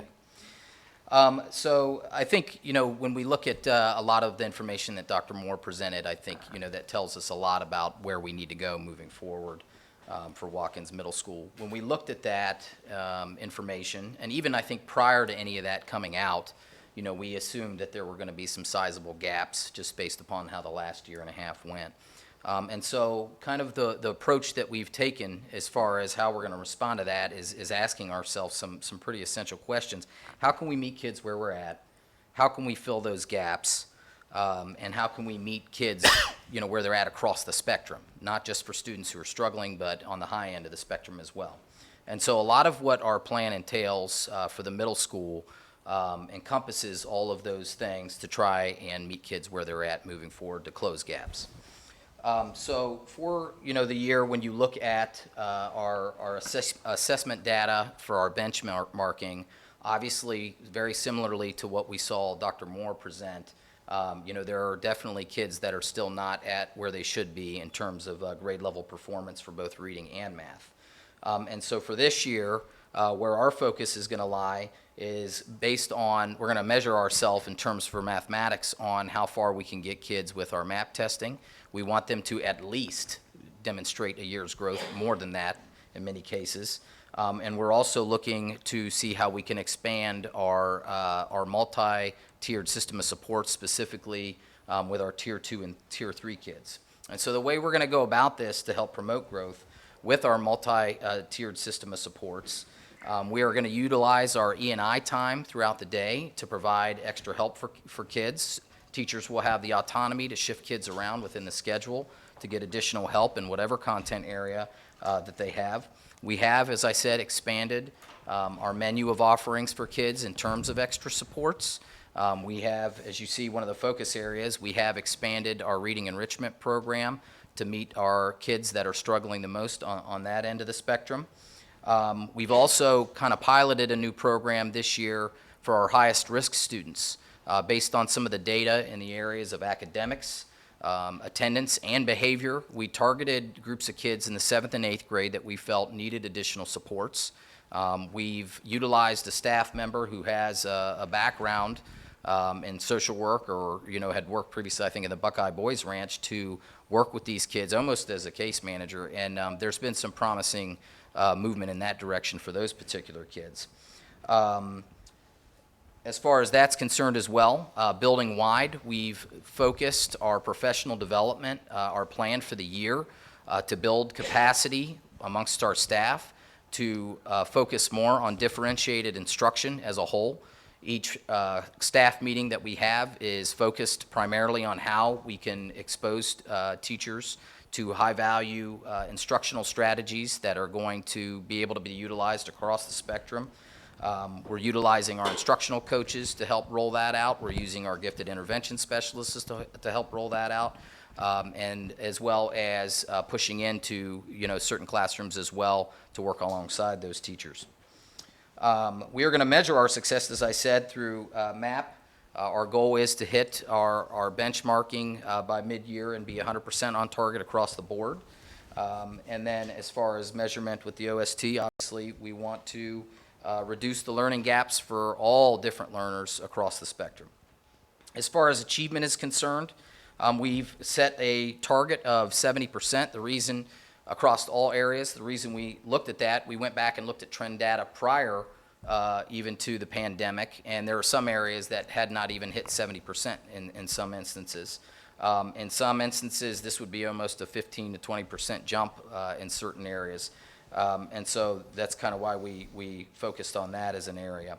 We also are going to increase our proficiency rate for students that are special education students in language arts by at least 20%.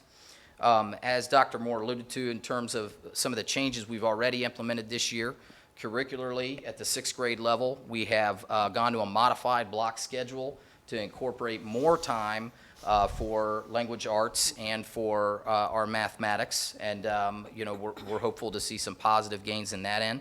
Additionally, we have implemented a new curriculum through SWL, which I will tell you, just in working with our math teachers, is definitely more rigorous than what they've had in the past.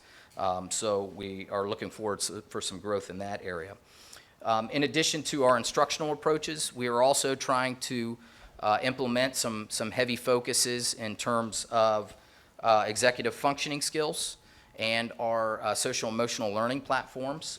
We were fortunate enough to be able to buy a new social emotional learning program called In Control SEL, And a lot of that focus is working on things like time management, working on organizational skills, things of that nature. I will tell you, just as somebody who worked a lot with our remote learners last year, we saw some real concerns and some sizable issues. I mean, I was at the high school last year, but I mean, that was pretty much consistent across the board with how kids operated outside of a structured school day. And so we're really trying to be intentional about how we do that. Teachers in their E&I classes are very intentional about how they're using their agendas and how they're managing time, how they're modeling that, for students as a whole, promoting a lot of discussions with our SEL program to help really circle back to a lot of those things. Just like the high school, we are also going to be doing the Restart Readiness assessments, and our hope is that'll give us a good measuring stick for where our kids are at. That will also allow us to adapt and pivot where it's necessary in order to move forward and meet kids' needs based upon where we think they're gonna project out for the state testing. And we again will measure our success through our Ohio State tests and our benchmarking tests with the Restart Readiness. Any questions? I have a question. That Yep. SEL program. Yes. Is that the thing that, because I have a middle schooler, that we get the email as parents on the topics that sometimes they're socio-emotional, sometimes they're related to school. Yeah. And we can talk about that stuff with them at home. That's what that is. Yes. So Yeah. that was a. That's a great program. Yeah, we're loving it. It was actually developed by a counselor, and it was kind of developed by a counselor for a counselor, kind of a model, and it is newer. But he came in and provided some professional development for both our middle school and high school staff. And yes, they focus on everything from goal setting, to they talk about things like growth mindset. Our 8th graders, I think last month, focused on high school readiness, and so, it is a combination of some quick videos. They try to make things engaging, on that end. But like I've told my teachers, it's the follow-up conversations that matter, that are helpful in terms of kind of answering questions. And I just really appreciate that there's an element that gets sent home to parents that, we discussed this in school, check it out, talk with your kiddo, et cetera. I think that's the part I really like about it. 'Cause that way I can say when she gets home, oh, what did you learn about, Right. and I already know, so I like that element of it, so. And I would add, it's differentiated across the grade, so like you go through and what 6th grade is doing is different from 7th and vice versa 8th, because there's different needs for different grades. I see up here with the SMART goals, it says measured by MAP, but I thought Dr. Moore said we aren't using MAP anymore. Only for K. Middle school is using MAP. Only K4 switches. K4. Okay. Yes. All right. Just curious about that. And then you talked about the testing. How much time are students going to be spending testing? As a whole, I mean. Well, you were in the high Oh, the school Restart thing. Readiness? Yeah. Yeah, we haven't implemented that yet as a whole, but I mean, it'll be similar kind of to like a MAP testing.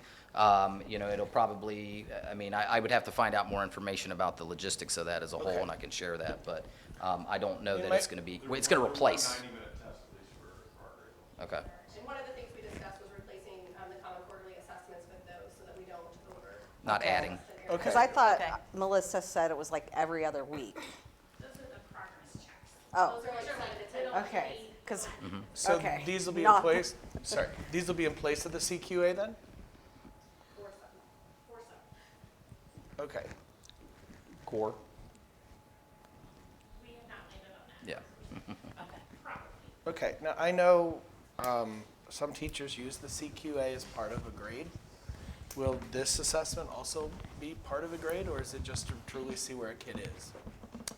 In my mind, we're trying to see where the kid is at Okay. that point. Yeah. Okay. So, I don't know if this is the right question then with that, but with the CQAs now that are used part of assessment, is CQA to see where a kid is at? Or is it used to, because some of the teachers, they have like 10% of the grade as being a CQA. So I'm just, I don't know, I've really been torn with this CQA thing. I've seen it, with all my kids. And so that's why I was curious if this would count as well, so. If I may, when they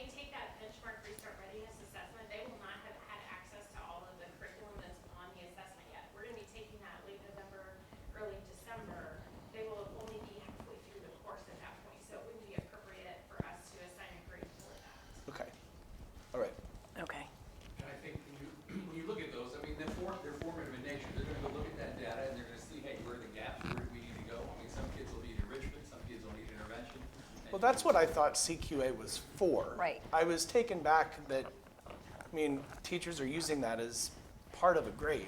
Not all of them. Not all of them. Our CQAs are part of our high-quality student data. And they are quarterly, and to a large degree, they are a summative assessment. So there is, I mean, that's the opportunity then to use them as a grade. And either with formative or summative, you're going to look at an assessment, you're going to look where a kid is and see where they go. But I mean, that's I get why you that. say I don't know. In my mind, at 6th grade, to have a kid do a final exam at the end of every 9 weeks is a bit much, but that's just where I am. So I'll get off my soapbox. And then Savas, you found that to be successful. I know, just working with my own student, it definitely is challenging. It is more rigorous, and that is something we've consistently heard from our staff as a whole, and they're having to adapt. I went through parts of the training here, but it's definitely something, like I said, I've heard across the board from six through 8, where teachers are saying I mean, this I is had definitely. to spend a good hour figuring out a worksheet before I could help. I did too. And not only that, but then once you figured it out, putting it in the computer the way that it needs the answer. Oh, not that. I was just That thinking, took in forever, general. too. I'm Well, just- there's some good application pieces to it as well, not just here's this, Yeah. demonstrate it. How are you applying that knowledge? Okay. Speaking as a parent who's at the end of the math journey, I will encourage you to continue with that rigor earlier on, because I don't know that we have been that rigorous up until this point, and our math, ACT, and SAT scores have been reflective, in my opinion, of that lacking in rigor. That's what I'm going to say to that. So. And then I guess my other question too, when we're looking at the data with the proficiency numbers, the high school divided it between kids that were, I'm talking the top right quarter. Yeah. The high school divided it for online and kids who were in school all year. Is that? That's total. This is, so we Yes. don't have the differentiation between. We the do two. that, but I did not put that Okay. up here, yes. So I'm assuming the in-school, then the percentage would be a lot higher. It is. Okay. So with that said, is 70%, in your opinion, an achievable goal, say for 8th grade math? I think with our trend data, like I said, when you go back and you look at where we were at prior to some of this, I think it is aspirationally higher than where we've been. Okay. So I think it is a loftier goal for sure in that particular area. There's other areas where we've been a little higher. Yeah, there's nothing wrong with setting high goals. Right. I just was curious if you felt it was obtainable. I guess we'll find out. That's all I have, I promise. Tanya had something, I think. I was just going to say something to address the math rigor that you spoke of. We've noticed that for several years, and that's why in K-5 we've now implemented bridges, which is much more rigorous. So once our students go through K-5 bridges, and then they hit the middle school into the new math program, I think they'll be ready to tackle that rigor, and we will see, the efforts of that pay off in high school. So we know that it's been a trend for us where the rigor in math has not been where we needed it to be. Our scores have historically shown that. So we think we're addressing that now. When I all the think, way through. and I'm just going to piggyback on his concern, those 6th graders that only had like maybe 1 year of bridges, which happened to be our kids. Right. So it's our experience. Absolutely. They're the ones that might need a little extra push to because they don't have that experience up until now. So. And I would just add, I think when we were planning for the modified blocking, Yeah. part of that was let's double up on the time for those particular areas to help bridge that gap for that group. And in the future, we want to seek to get more time in the other 2 grades as well. So the other thing, going back, this made me think about when you were talking about math. You talked about the algebra, and you talked about the middle school algebra being aligned to the high school algebra, or at least it should be. Is that the case? Is it aligned? Well, I mean, theoretically, it's Algebra 1, so it should be taught the same way. So, we have to work on that. We have to make sure that would be that horizontal alignment piece. If you look, going Mr. Brown and transitioning into Mr. Ball, very different teachers have taught those Algebra 1 classes. So it may not, we can't look at the instruction, we have to look at the curriculum, we have to look at prior knowledge, and the instructional practices. Okay. So, going back to what Candy was saying, if you have learning gaps in math, and you're going into Algebra 1, you're going to struggle there. You're going to struggle in geometry, and you will definitely struggle in Algebra 2. So the more foundational knowledge, the more repetition, the more practice that we can get for these kids in middle school, coming up through middle school, the more successful they're going to be in high school. Thank you. I have a quick question for Jeff over there. Is there a way that these slides can be shown to the people online? Okay, because I got a message that we were not. They did, I switched back over. Okay, to having a longer cool. discussion, and I had to switch it back when we started with the others, so thanks for that. No problem. Thank you. All right. Is the audio, any complaints about the audio? Nope. Nope, audio's been good. All right. Last but not least, the intermediate building. And once again, thanks for the opportunity for present this and really get a chance to share all the great things we're doing at our building to meet the needs of all of our kids. A wise man once said, you focus on your growth of each individual student, and then your achievement will then follow. Right? But it is true. We went in, and that's why our growth is first. We're really happy to see when Dr. Moore put together her projected value added that it looked great for our 4th and 5th grade. Although 4th grade math was not included because 3rd grade achievement test was not taken the previous year. We still have a lot of areas that we wanted to identify and we're still going to continue to work on, and that goes through programming as well as time within the classroom. And I don't think Mr. Brown is here, he's not here. At least the way that we are no longer doing hub busing is that without doing the hub busing, it's opened up opportunities for additional instructional time in the course of the day. We have about 60 minutes that we're able to add for core time. So we did an assessment of our needs last year for our literacy programming, and we didn't just have the time to implement what we needed during the course of the day. We needed 120 minutes. We were only getting 80 minutes at most, sometimes 60 minutes in the course of the classroom. This year we've got a full 120 minutes. Math, we have a full 80 minutes of instructional time. We're also able to add this year, which we haven't had in a few years, a full MTSS block, a 30-minute RTI block with transitional time built in, so they have time to truly hone in on kids and meeting their needs. And that's kind of where we look at our goals. We are really focusing in on our tier 2 kids, not like we don't look on both avenues. We had Dr. Funderburg speak to us at the beginning of the year, and he kind of talked about the lanes of the pool, the 1st and the 8th lane, right? And those are kind of what we hone in on when it comes to academic, social, emotional components, and everybody else kind of in the middle. When you look at your 3, 4, and 5 lanes, are the ones that core instruction is going to work for.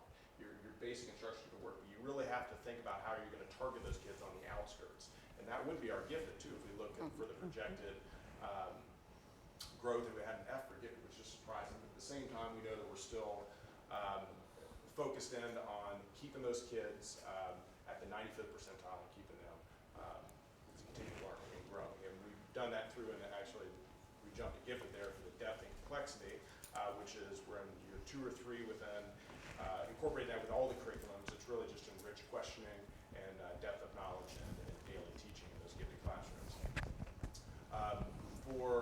Throughout our whole building, our BLT, and through a book study last year, we came to the conclusion that we wanted our students to really see what progress they're making over the course of each and every day. So we decided this year to do data binders with each and every one of our kids throughout the school building.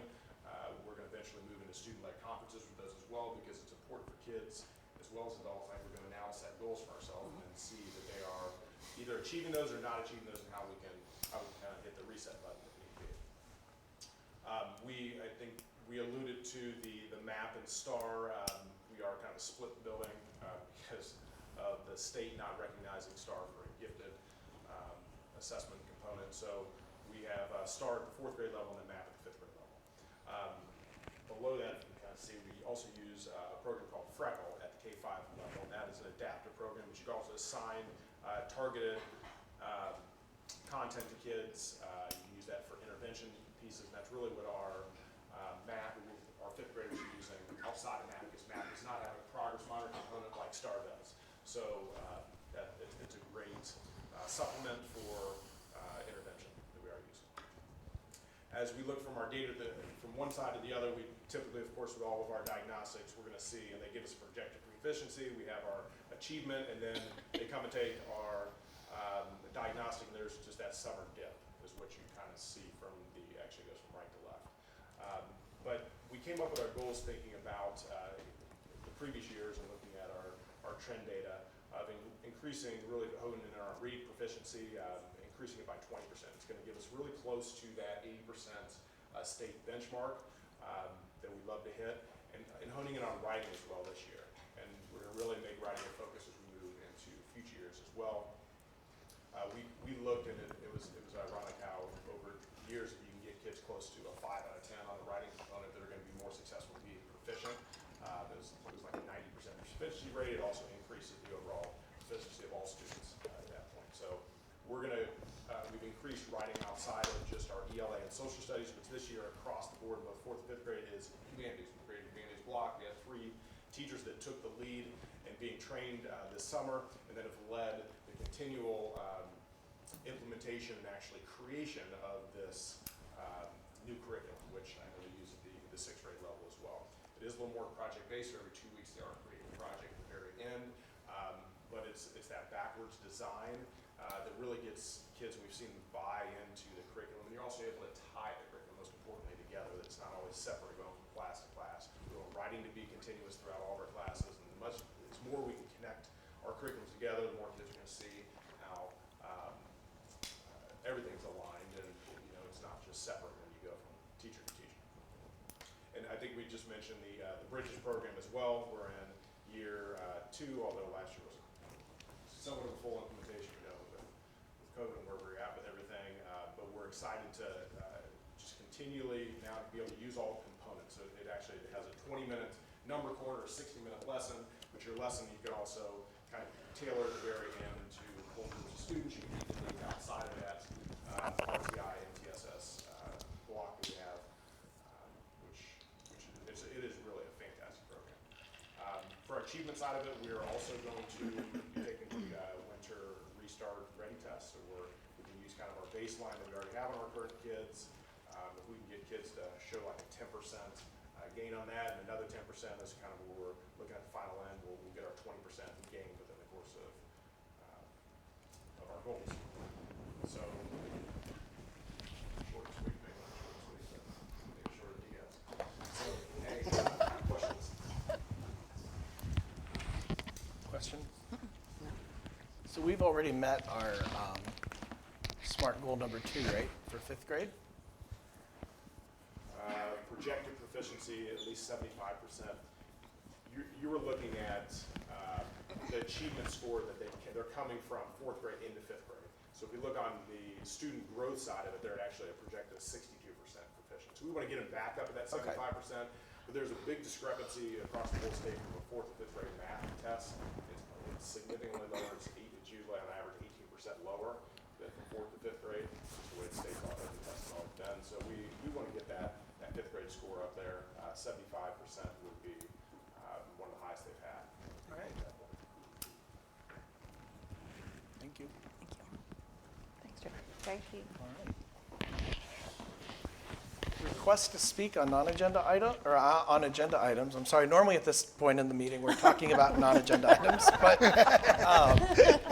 so I have bets on how long this goes. Teamsters, none. Southwest Looking Education Association, none.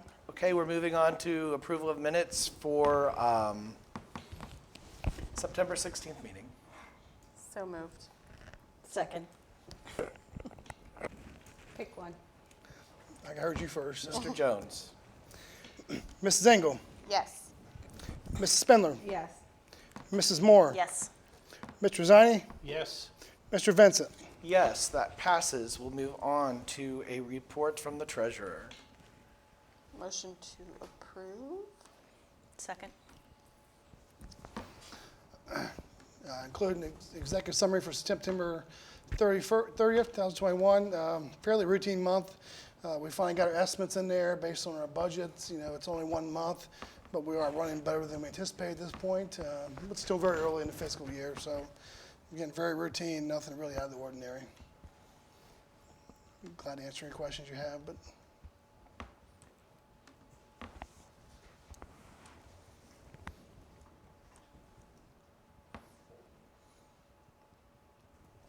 Okay. Mr. Jones? Mrs. Engel, Yes. Mrs. Moore, Yes. Mrs. Spindler, Yes. Mr. Zani, Yes. Mr. Vincent. Yes, that passes. We move on to the personnel consent calendar. A motion to approve items 6A through L. A through K. We gotta do A through K. Oh, A through K. Second. Why? No, we moved you down. You're Oh, you're separate. Sorry, I thought it was L. Never mind. Okay. So wait, I think you're 7A. All right. Sorry. That's it. So we have motion to approve 6A through L. Is that what I'm hearing? Yes. Okay. I seconded it. All right. Yep, I got you. I was going to discuss K, unless there's other things you want to discuss first. No? Okay. So on there are two attachments. Basically, as said earlier, with both Cindy and Ryan, we're facing shortages, specifically with our substitute teachers. I'm sure you've read in the papers, and we've seen local school districts who are also presenting proposals for a change of pay rate for some of those positions. So I've been doing some research, taking a look at area districts, looking at and having conversations for what people are changing their substitute teacher pay to be competitive with each other. So currently I've given you the subrates of the county. Now I'll say that with the caveat that some of them are also going to their boards and planning to up their rates, but we're going by what's current, so that's what I can provide for you. One of the things I think to notice on that, if you look at that document, is that most of them already have in place some sort of provision of additional pay for their long-term subs. So I think that's one thing we've been lacking in this district for quite some time. Our long-term substitutes that fill in for maternity leaves or medical issues, et cetera, they're basically serving as that classroom teacher. They're grading papers, they're planning, they're taking things home too, they're talking to parents, they're communicating, and that's a lot of work to ask of somebody to be paid the same rate as maybe a sub that comes in for the day, and during that day they cover the classes and then they go home. So that's one thing as I've talked to substitutes and other school districts, I think that we have to do better in. So what I've put together here is a proposal. Previously we were tiered. We had the 95, 100, 110. I'm suggesting and proposing that we clean it up to the full day rate of $135. So it is a $25 a day increase once you hit that day 31, but there would be no more tiers, no more steps. You would just start that way. We go back that way anyway. So for a lot of our subs that in this community that keep coming back and back, we make them start over, and then eventually we go back and pay them for that. So why not just pay them out of the gate and appreciate them for coming? So I'm recommending the $135 a day daily rate, half a day $65. And then I'm also recommending for any sub assignment that will be 20 plus days that they would make $200 a day daily rate. And that is based on the Bachelor Step 0 of the teacher scale. A lot of those you'll see are on here, that's what they say. I think that's confusing to people. I think we should just say what we're gonna pay you. So when we're trying to recruit subs and talk to people, they know exactly how much I'm going to make a day. So I think that their value and their worth for taking those assignments, which I will tell you we are struggling to fill. We've had a couple quit this year as well because it is a lot of work.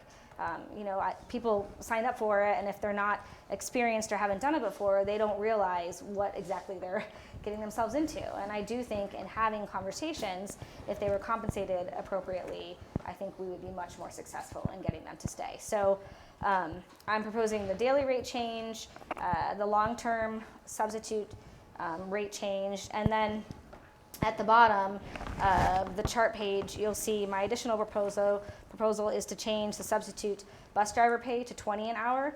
It's currently $16.89. So when you look at all of the sub pay scales for like the secretaries and the cooks, etc., they're all fairly comparable with the hourly rate of the step 1 on the scale, but the bus drivers are significantly off. And probably because over time we've had to increase the bus drivers' pay to be competitive, and we just didn't catch up the subs. So now we need to be competitive with that as well. So like Ryan said earlier, it is a struggle. And so I just read in the paper about the incentives that Licking Heights is offering to their bus drivers. I mean, this is where we're at. Everyone's going to start doing this to compete. I do think that we have great kids in this district. I think that, I don't know if you saw on the Pataskal page, the substitute that gave our district, She had like 800 likes. And yeah, that was pretty incredible. That was nice. She's been coming back to the middle school now and seems to be committed to Southwest Licking. So that's what we want, and we want to compensate people for their time, and we want them to keep coming back, and I think this is one way to do so. So this is my proposal. I don't know if you have any questions or if you want to discuss it. I just have one question. Yes. And that relates to something that's not law now, but could be, with the governor's possibly considering allowing substitute teachers to not be people with bachelor's degrees, just people that have graduated high school. Yes. Would they get the same rate, or would that be a different rate? Honestly, I think if you're committed to doing the job and you show up every day, and you're doing a good job, I mean, that we're not going to keep a sub that's, not doing a great job or harming kids, obviously, in any sort of way. But if you're coming every day and you're working hard, I think everyone deserves to be compensated the same. I think we've seen this coming for a while. I mean, we've had discussions about sub pay for a while. And we want to get people in here and keep them. Absolutely. Well, and as I was looking through, like in our subsystem ASOP, you can look in there and you can pull reports and see all the subs that are going to multiple districts. So, one of the first things, if the board votes to approve this, is we can send our new pay to those subs. And so maybe, they spend 1 or 2 days a week here and they go elsewhere. Well, maybe they'll spend 3 or 4. And every day they come back helps us tremendously and helps our kids. And helps our teachers who, are the ones stepping in, and administrators, but to cover those classes when there's not a sub. Are there any long-term subs that are already working for us this school year that perhaps we should make this retroactive for? We do have a couple of maternity leaves currently. We did discuss that back and forth. We weren't going to recommend that, but if that's what the board, just for various reasons, but if that's what the board determines to do, we do have a couple currently. So that's up to you. I think we should. I think we should make it retroactive for the well. ones that were already working for us this year. Yeah. It's on you. Rick just put his head down. I mean, I'm sure they will thank you tremendously and feel very appreciated. I've spent a lot of time talking to one of them in particular who will always sub for us every day, takes every job, works very hard for this district, and so I'm sure that will go a long way. And I think that's what it's about, because it is not a great time in education right now. It is It's not. hard to find anybody. It's not for our permanent teachers, and it's not for our substitutes, and we need to keep saying, we appreciate you, please stay with us. And I think it's a fair market rate. I mean, it is. It's not the highest. It's definitely not the lowest. We're going to be the highest in the county currently. Now, I don't know.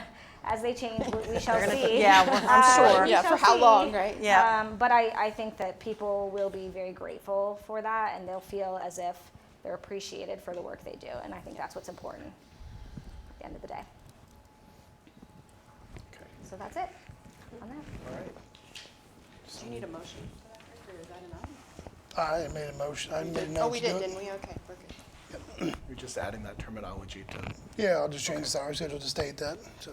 Okay. Actually, I'm doing the same thing because I missed the bus driver part of it. So. I changed the resolution a little bit, so it's to approve both of them, so. Okay. The roll, please. Mrs. Spindler, Yes. Mrs. Moore, Yes. Mrs. Engel, Yes. Mr. Zani, Yes. Mr. Vincent. Yes, that passes. We'll move on to approval of volunteer 7A. I'll go ahead and move approval of that. Second. Any discussion? Getting ahead of Mr. Jones here. We're good. Okay, the roll, please. Mr. Vincent, Yes. Mrs. Moore, Yes. Mrs. Engel, Abstain? Mrs. Spindler, Yes. Mr. Zani. Yes. Okay, that approves. We have several business items in front of us. Idea I could do like A through all of them except maybe E and F.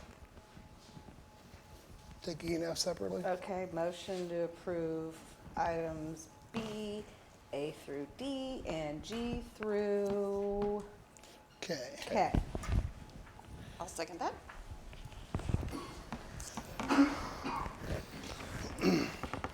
All right, the first one is policy. I sent a message about this one. It was originally a second reading, but we made a couple changes to, there was actually, one of our employees caught basically Christmas Eve was basically wrong in the holiday pay.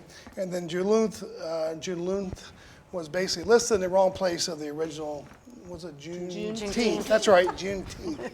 Juneteenth was originally listed as part of all classified staff, but a lot of staff are not in session at that time, so we changed it to anything else. That's a fixed, so we thought it was a substantial change, so we moved it back up to a first reading. Second reading, there was no changes to the policies at all. C, Gar-Miller agreement, this is the cost for them to design a new tennis courts, softball fields, and potentially baseball fields, depending on how bids come in. But basically just put level on the ground now and get them all in. So definitely we'll build 6 tennis courts in, 2 softball fields, and then possibly maybe something with the baseball field depending on where bids come in and stuff like that. So And that's at the new campus, correct? yeah, that'll be on the new campus, just on the east side of the Boyer Way. Has any no, I mean, they haven't even started that, right? No No, drawings no. or anything have been done for that? No, we haven't even started bidding it or anything. So once I get everything drawn up, then we'll have to bid it out and get quotes and then get started on it. So Okay. right now, just without tennis courts, without the baseball, it's looking about $1.6 million, 1.8 around there. So it's a lot of money, but stuff that needs to happen because our existing tennis courts are in really bad shape. What do they think a baseball will add on to that? Or do they know? I think it was estimated about 800,000 more. For what? So about 800,000 more For baseball? for Is baseball. that like, maybe I wasn't here this month, but maybe it was discussed the one month I was missing, but I thought the existing baseball field was staying. It will stay, but It they're is. talking about, they're looking at putting another field in. Okay, like a secondary. Yeah, Well, we're big well, enough the of new a one- school yeah. now that Okay. No, I agree. I was Yeah, just, the new I one missed would- that yeah, when we the talked new one about would become the it. new high school field. Okay, Yeah. yeah, And yeah, then yeah. the other one will remain as like a JV freshman. and with the hopes of 7th and 8th grade possibly becoming a school. I want their vision. I mean, it's my desire that we think about the future. And I know looking at the price tag kind of makes you suck in your breath, but I think that we need to think about our future and the money that we can get with tournaments and have these designed, thinking Right. about Yes. tournament play, even if our kids aren't in it, getting people to come and use our facility and Yes. benefit from that. Yes. So I do think when we're talking about these plans, it is being built for the future. Okay. The plan is being built, the site is being ready for the baseball. The baseball is coming. It's maybe coming 1 year later, just depending on how we're hoping to do it. We just have to see how everything comes in Right. financially. But when everybody's coming to the table as a part of this, it is for the future. And Okay. So it's not. We want to make sure when we put them in and we do that we're doing it right. Yes. There might be things that have to grow eventually or to be added on, but for example, one of the things that's very costly is lights on the tennis courts. Mr. Perkins says it's not necessary for tennis, a lot of places don't have them, but we're putting the electric in if we want to on down the road add the lights. So we're doing things like that. So, if, for example, if the solar panel project comes to fruition, if there's additional money like that for facilities, those things, so the infrastructure and the plans are going in to make sure we have a long-term Very good. goal for the district. Or the Pickleball tournament. Everything. And I yes. think I read, I know it's costly, but looking at when we put these lights in, going the LED route. Yeah. Oh, yeah, if we do that, it's gonna be Yeah. LED. Yeah, that's not even That's, right. Well, and even proposal-wise, tournament-wise, are we looking so that, okay, yes, we're building one field, but space-wise, there'll be room for one more if we need to add it on, and so, do you know what I'm saying? So the field is such that, yes, there's 2 softball fields here now, but there's room for 2 here, and there's another room for a baseball field, because tournament-wise, it makes a lot more sense if you can go to a place where there's 3 fields or 2 fields. You know what I? So the plan is what we have room for in that particular area is 2 softball, 1 baseball. However, it's also the other area over by the intermediate also is ready to go for a baseball. So there's going to be a lot of opportunity on this campus for the addition. And that one may come first, a little bit rougher one, not like with this like nice dugouts and that type of thing. They might just go ahead and basically use it, and then we'll add on. But there's for sure room for growth. And it would take a little work, but there's also that baseball field behind Aetna Elementary.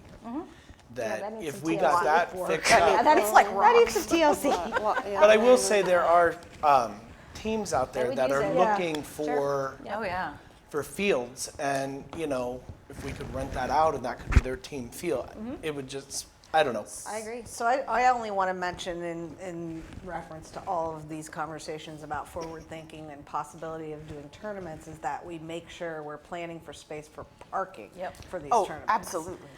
Because tournaments are a lot of people with a lot of cars, and especially if they're going on a Friday, they start on a Friday, we still have stuff going on of our own where there's going to be our own cars and things there.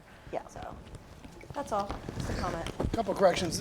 About 1.8, and looks like the high school baseball field is about 425,000. It was higher than it was lower. I was looking.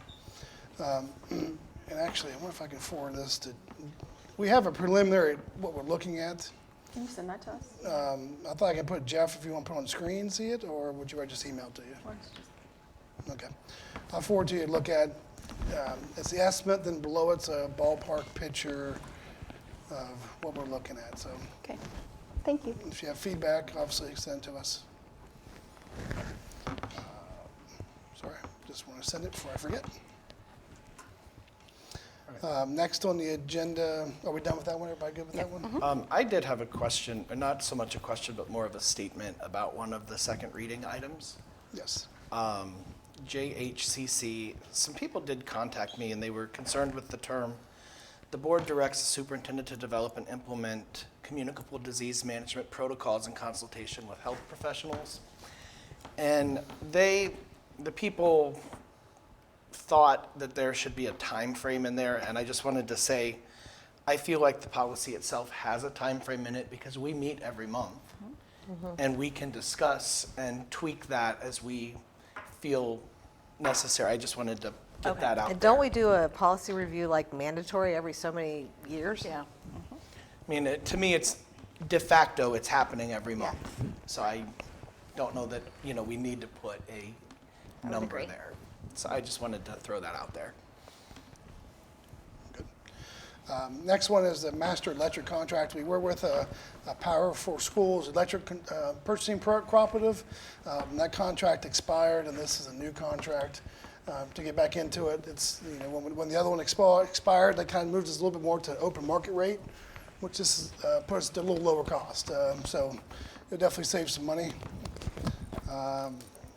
Deductible payment, we talked about that one, but damage to an employee's car, covering that. Tuition rate, we don't have a say in it. State says this is our tuition rate, OD. Can you explain that a little bit more? Because I don't want anyone to assume this means we are open enrollment. Because we're tuition. We do not. Because this comes up every year, and I just want to make sure we explain it because we aren't open enrollment. No, we're not. The only time it might possibly come into play is if somebody, when they move in the district, they have to have a house built by a certain time frame. Was it 60 days, 90 days? Yeah, 90 days. 90 days. So if some reason it's delayed and it takes 120 days, well, they might have to pay tuition for the student for that 1 month. Gotcha. It's not open enrollment. It's basically they are moving to the school district.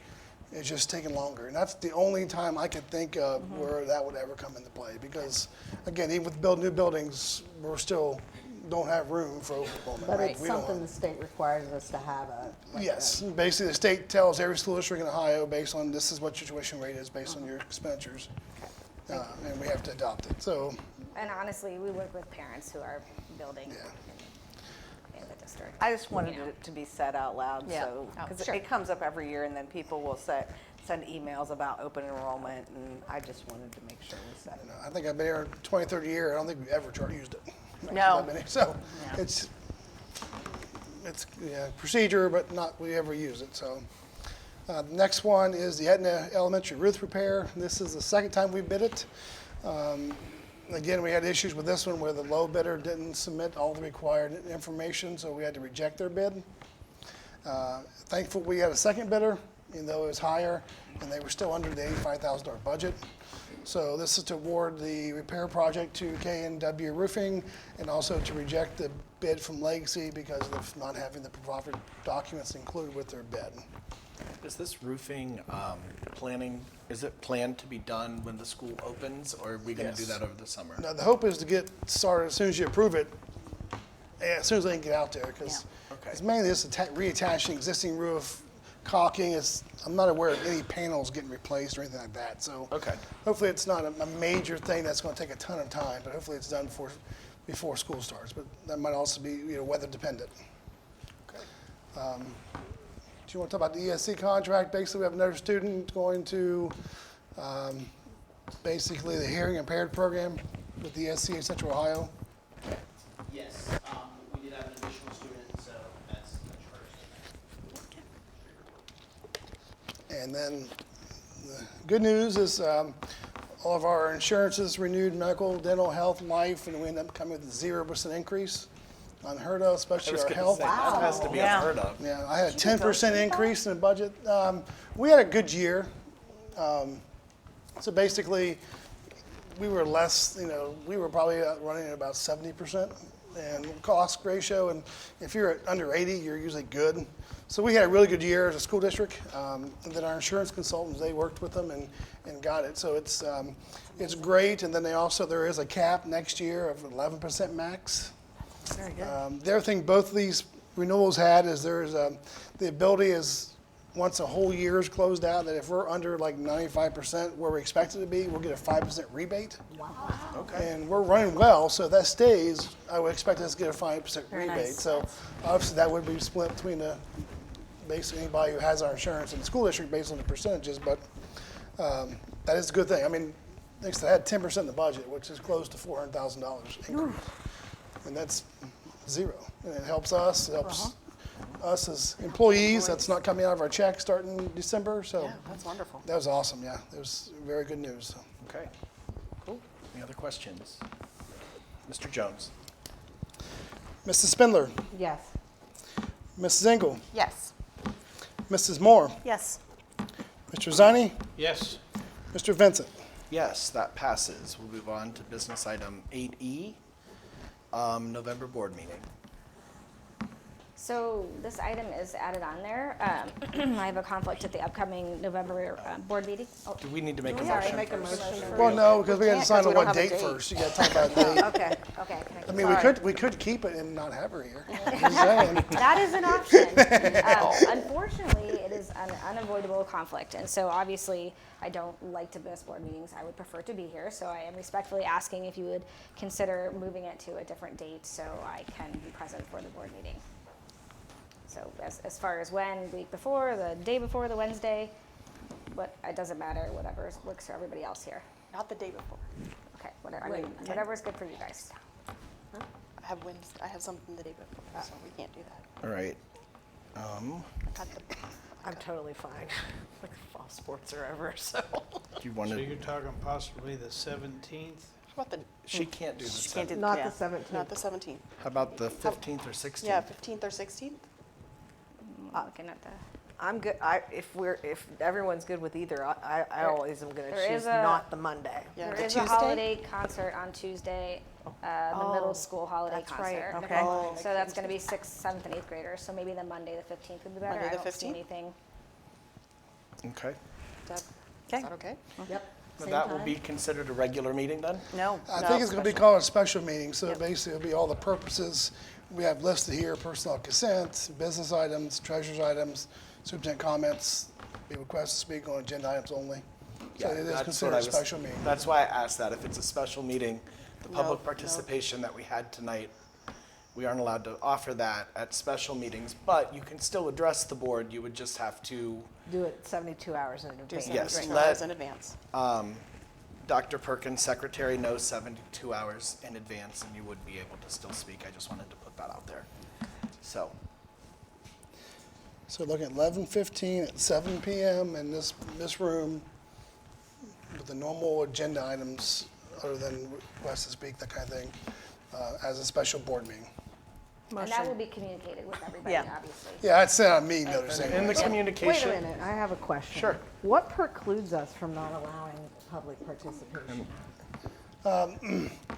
If you list it, you might be okay. You have to, the problem is you don't know what they're going to talk about. And by special board members, Then you we talk have about to the list agenda. You have to specifically list it on the what you're agenda. talking Oh, about. okay. So that gets into the hairy part. So it has to be an agenda item. It really needs to be an agenda item, what we're really talking about. Can we put that in our communication out, though? I mean, not the official press release, but when we put it out on Facebook or whatever, can we let people know that Yep. public participation is not going to be permitted at the special meeting because it is a special meeting, but you still can address the board type With the thing. parameters. With their parameters, Right. that they have to sign up 72 hours ahead of Right. time, blah, blah, blah. And this blah. requirement's all about higher revised code. This is Right. not Right. us. Right. The Right, law this isn't says a us. regular meeting, you can do what you want. A special meeting, you can only do with the topics It's you specific. specifically list in the meeting note, basically the meeting Okay. notification. So 11:15 at 7, right? Yep, in this room. Do I have a motion? I made that motion. I'll second it. Okay. Mr. Jones? Mrs. Moore, Yes. Mrs. Spindler, Yes? Mrs. Engel, Yes. Mr. Zani, Yes. Mr. Vincent. Yes, that passes. We'll now move on to item 8F, school calendar amendment for graduation. I think we need to have a discussion. There's not a motion yet, right? There's not, usually you have a motion, then you make a, discuss it, then but it's we up can to do you how that. you want to do it. Someone like to make a I'll motion? make a motion to discuss it. Second. Oh, you second or you? I can if no one else did. He said it. No, I'm good. You want to? It doesn't matter? I guess it doesn't. Go ahead. It's just for discussion, right? Right. Yes, I mean, yes, exactly. Sorry. No, you're fine. I was It's been a writing long and I got night. confused. Okay, so let's talk a little bit about graduation. So I did want to thank the students initially for coming. I think we've lost most of them because the meeting's gone so late. But I think that nobody would argue that our kids have lost a lot or, been very resilient over the last couple of years. And I don't think that anybody is trying to propose a change in a tradition that takes things away from kids. The most important part, I believe, is making sure our students are together with their families. Unfortunately, we keep growing and growing and growing, and what's being presented or shared tonight is a result of that. And I loved when Mrs. Coulter suggested and talked about the parent committee. But what people don't understand, and I'm going to try to share it this evening, is that this conversation and these trying to figure this out has been going on for years. Prior, Mr. Tancheski, when he was the principal, was working with guidance on trying to figure out where graduation was going to be, how that was going to happen. When I transitioned into the principal or into the superintendent job, we started making phone calls, trying to figure out what we were going to do. This has been a multi-year process of a very large struggle in getting, number one, it didn't help that we were falling during pandemic, so a lot of people weren't even talking about it or considering it at the time, but we have faced so many roadblocks and speed bumps. I mean, we've talked to Denison, virtually begged Denison to take us, and they will not, unfortunately, but OSU, Capital, Otterbein, the Covelli Center. This isn't something that was done lightly or overnight. Actually, the World Harvest suggestion came from a community member who had, I believe, attended a previous graduation from, I think, Pickerington there. So when we talk about this, or when this is recommended, it's not done lightly or not done by any means to upset anybody. You know, the best interest of the kids and our population is always considered. With that being said, I think going back in time a little bit, and I want to talk about the stadium a little. Last year's graduation was fantastic. Nobody's going to argue that. Yes, it was hot, but you know, which isn't great for everybody, but otherwise it was wonderful. It was really, really nice. The use of the stadium was never meant to be a permanent solution because of the weather. When we initially did the stadium the one year, which this has been years ago, I don't even recall off the top of my head what year it was, it went well as well. And so the next year we were going to do it again, and it rained. And the next year we were going to do it again, and it rained. And we had to move into the gym. And the problem becomes when we have these conversations to talk about it, people, you know, get very passionate because this community is very dedicated to, you know, our stadium and, you know, being part of this warrior community, which I love. But our gym cannot fit our community in it. Not the old gym, not the new gym, not with a graduating class of close to 400, it's 386, and not our future graduating classes that will be over 400. That is 3 point something tickets apiece, not even 4. That does not take care of blended families. That does not take care of grandparents. And that does not make people feel good. That does not, you know, one of the things I heard the kids say, and I think Mrs. Coulter, you as well, but is having everyone there in our community and our grandparents. And our gym does not afford that. So the stadium gives us a little bit of flexibility. It's not quite 5 tickets. It's a little bit over 4. But it still doesn't give us that number for all of our family. And the stadium only works if the weather cooperates. And we can plan on the stadium, and then when the weather doesn't cooperate, we have to say to our families, now pick 3 people. That's who can fit in the gym. And you know, I've heard community people talk about, well, you just build a new school. I understand that. Our gym is the size of what the state allows. Even our previous gym didn't fit more than that in it. We had to do overflow in the auditorium. So this has been a long time coming. We are growing so big, we can't fit in our current facilities. We just can't. It's very common for schools our size. Licking Heights is almost the exact same size, and for years has gone to the Schottenstein Center. So this is not something that people don't do. It's just a change for us, and change is uncomfortable, and people don't like change. But at some point, whether this class, whether the next class, we have to make a change because we don't fit. And we don't fit enough for all of our families to be there to celebrate, which at the end of the day, to me, is what's most important. So that's where this conversation I'm going to share with the board comes from, just so you have a little bit of a background and an understanding of kind of the process. So I want to kind of talk about a little bit about World Harvest, kind of tell you what that's about, what that is involved, go back a little bit to the Covelli, and then give you, I talked a little bit about stadium, but touch base a little bit more on that so you guys can, you know, talk about what you want to do. So after the last board meeting, we talked about the Covelli Center, and we thought initially upon visiting that and working with them, that was going to be a great option. Well, after the initial sharing of prices, things started to kind of, you know, add up. Now we have to pay $10 a car for our families to park.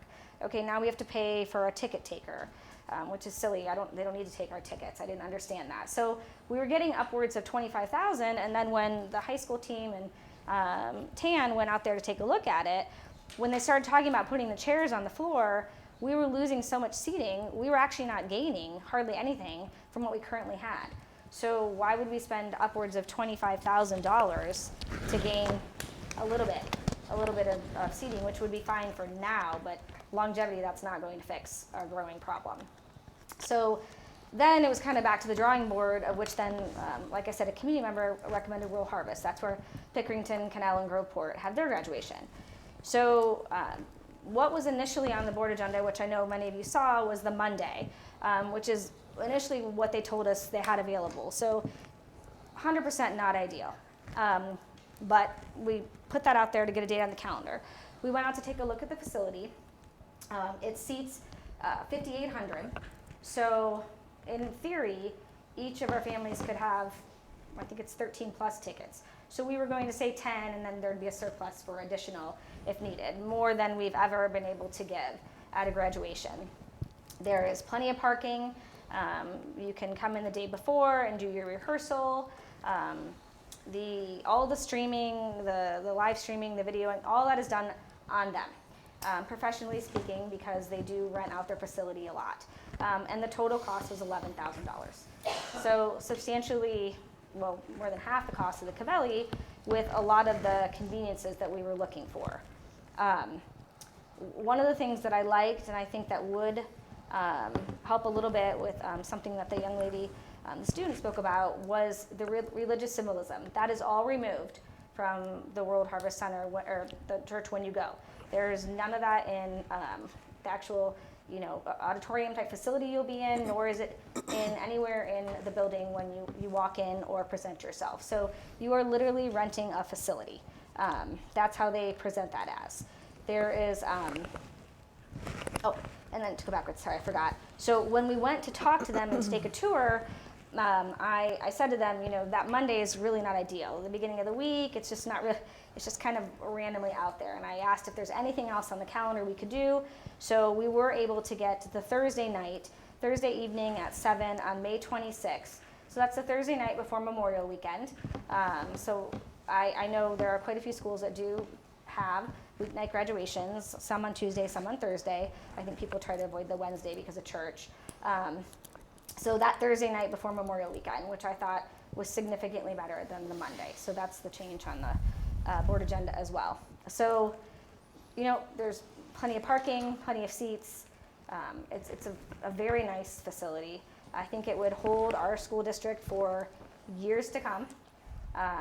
Everybody can fit, everyone can go. So that brings us back down. So now we're looking at that option. In my opinion, the Covelli Center is kind of off the table because of the cost and the fact that it's not even providing us with any room for growth down the line. So then that goes back to, like I hear the kids talking about the tradition and the stadium. If we go with the stadium, which it presents all sorts of complexities for the school district when using that facility, because it's complicated to set up, but if we go with that, we need to make sure everyone has the clear understanding that if the weather does not permit, you have 3 tickets to graduation in our high school gym. That's what you can get. And I'm not sure. I think that people feel like because they maybe don't want it at an outside venue, they're set on that, but I'm not sure that people are really, at the end of the day, going to be happy with that. And if I felt confident, based on years past, getting that stadium in the weather, but we've had more rainouts moved to the gym in my time than we've had, and I'm not talking about superintendent, I'm talking about assistant superintendent too, than we've been able to hold it in the stadium. And so I'm just not sure, I just don't think that's the best option anymore for a graduation. So that would not be my recommendation, but I think that's something that you guys want to talk about. Okay, I think that is basic gist. So if we did the stadium option, how many tickets would people get? Well, they can't get 4 because it's the number of the stadium, the home side holds about 2,000, little teeny bit less than that. So Okay. it's not quite 5 apiece, so like 4.5. So I guess if someone didn't want that many, then someone else could have 5. We gave 4 last year, and I felt like, if you can remember, it was pretty packed. I mean, if you're talking a capacity, you're tight in there. So I think 4 last year filled the stadium. Now, if we did graduates, say like in the end zone, could you do both sets of bleachers? Last year, I know we couldn't last year because it was torn down. Well, no, that's not what I was going to say, but yes, Sorry, that's I'm true. sorry, I didn't No, mean- that's true.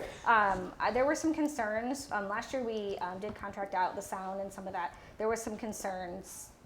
I mean, that's an entire, football field. So that's, that's something that we could ask, but that was definitely brought up last year with the company that we utilized. And I'm sorry, John, keep going. No, I'm done. I've got questions. Does anyone else want to go? Go ahead. I know I've asked you this before, but what is the cost to do it in the football stadium? So I think we spent about chair rental, sound company. Yep, we spent about $3,000 last year on the sound and audio and that sort of thing. I can't recall what we spent on the chairs. Do you know, Chairs are Tan? about $1 a piece, and we've got about 1,000 chairs, and then you also have to pay custodial fees, because I mean, set up the stage and everything else. We own this, we have one stage that we use. And then the sound we had to bring in, like Dr. Perkins said, Yeah. that was about 3,000. And I think we got 1,000, we took 1,000 chairs last year. Yeah. So if it rains, we lose all that money. It's not refundable, like. No. Yeah. I want to say roughly about 5,000. It's a little more than double the cost to move it to World Harvest. But if we have to move the last minute or the night before Yeah, that's because not of weather, refundable. No. you lose the 5K completely. Okay. So World Harvest, you get 10 people. You could have 10 plus. Stadium, you get 5. 4 to 5. 4 to 5. 4.5. So And how do gym, wanna you work that get out? 3 max. Yes. Okay. I had more questions, but you. I'm done. I'm sorry. And I just looked up the school calendar. I think it's the right one. May 26th is not a school day. It is not. Correct. No, it's a teacher work day. And there's no school Friday after. Correct. Okay. Okay, I think that's all I have. And I would add, Oh, go ahead. Sorry. I just thought of the other thing. If we would have to move inside, or we held it inside from the get-go, we would still be able to set up streaming options in the auditorium or even at the football stadium if, for people that, if we had that many people that wouldn't fit in both the auditorium and the. I mean, if we had it inside, we probably wouldn't stream at the Or maybe even stadium, but we could like do it in the auditorium commons and the or- auditorium and all over the place potentially, Yeah, if we needed to. I'm sure we could figure that out. Okay, That would be an additional cost as well. I know. Streaming, we did pay that last year as well. That wasn't, we had to pay for that last year. This isn't going to help the class of 2022, but when we did, although I do believe and have participated in, in another district in weeknight graduations, specifically actually Thursday, I did talk to World Harvest about the fact that, we have had Friday night graduations in Watkins before, but we haven't been off of Friday, Saturday, Sunday. We've kind of been on all 3 of those. And just the importance of, once we establish, a relationship with them of having one of those opportunities. So it sounded like, obviously, right now they're only doing 1-year contracts. He said that their finance people are interested in doing multi-year, and then we could take a look at other opportunities. But we are late to the game. Like this is the issue. We're competing with a lot of other schools, trying to find places, and so, that's our best option for this year is Thursday night. Yeah. What is our cutoff date to give them an answer? I mean, soon. Soon. Okay. I mean, if And we then- lose our date, then we'll have to go back to Monday, if that's not, Okay. if that's open. And I forgot what my other one was. I'm done. Say what you want to say, Brittany. Sorry. Oh. As far as the cutoff date. Yes. When I talk to them, and for lack of better terms, they sound like professional graduation hosts. And they, like she said, we were recommended World Harvest late in the game. So they had upwards of 10 already high school graduations around that second weekend of May, last weekend of May, and they only did like a max of 2 graduations per day. So I personally would be a little bit worried about leaving them hanging, as they did give us the contract and are, expecting feedback one way or the other.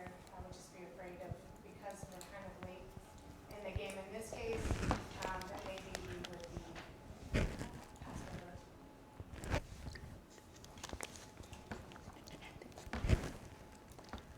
One of my concerns after reading a lot of the letters that we got in our emails was teachers being having a teaching day and not being able to attend, but I understand, I thought it was on a Monday, that's what I was thinking. Well, I was confused by that too, I know because I always initially- assumed it'd be in the evening.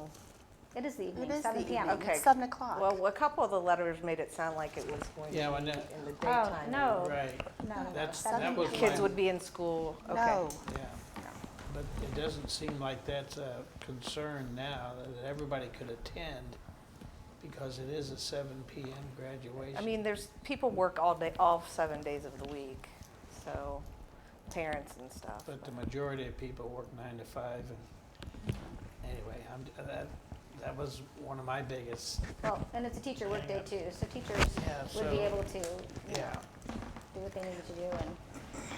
still come. Where my head is, and I like the stadium idea, I don't think that that is an option for us. I think I think the option is deciding between World Harvest or having it here.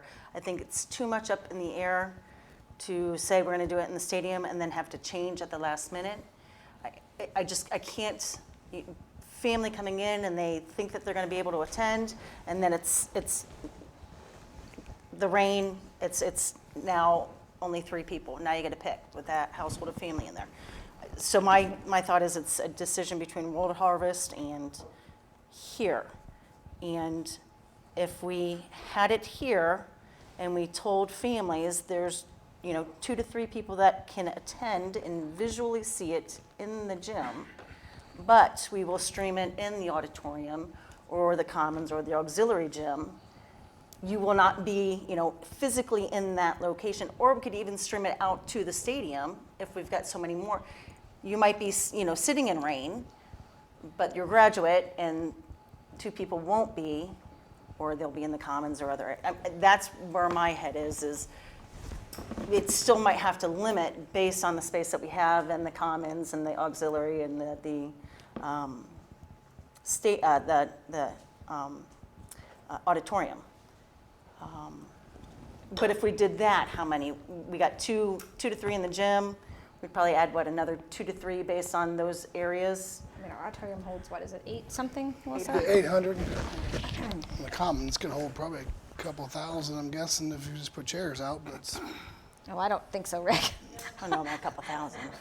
Yeah. I'm like, that's a lot. No, 2,000, but 4. Yeah. That's chairs side by side by side. I think you can have more. But you've got to stage the graduates. Where are you going to stage the graduates if you've got the commons full of chairs?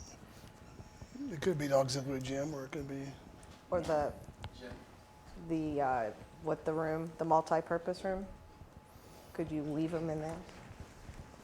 That's where Sounds the I best idea. I just think it's too, I would love to be able to say we're going to have it in the stadium, but I just think it's too risky. And from my time on the board, the majority of time that we've said we're going to have it on the stadium, at the stadium, it's been canceled because of rain. Torrential downpours. I think it was the year or 2 years before I was on the board, we were supposed to have it in the stadium, and you had to make a call the evening before, and there was so much uproar because we had to move. Absolutely. We had Friday night, we were gonna be outside.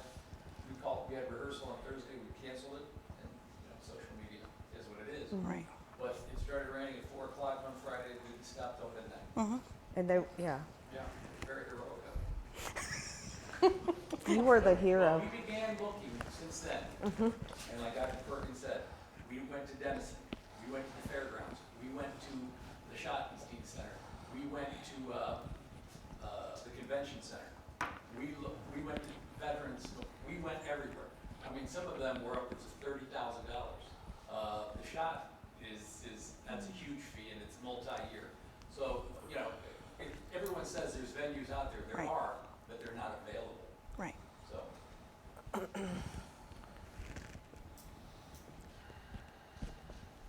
I think my 2 biggest concerns with this decision is I think that the concerns brought forward by the LGBTQ community shouldn't be ignored. And also, from what I've heard from a lot of students, is they want to be at home.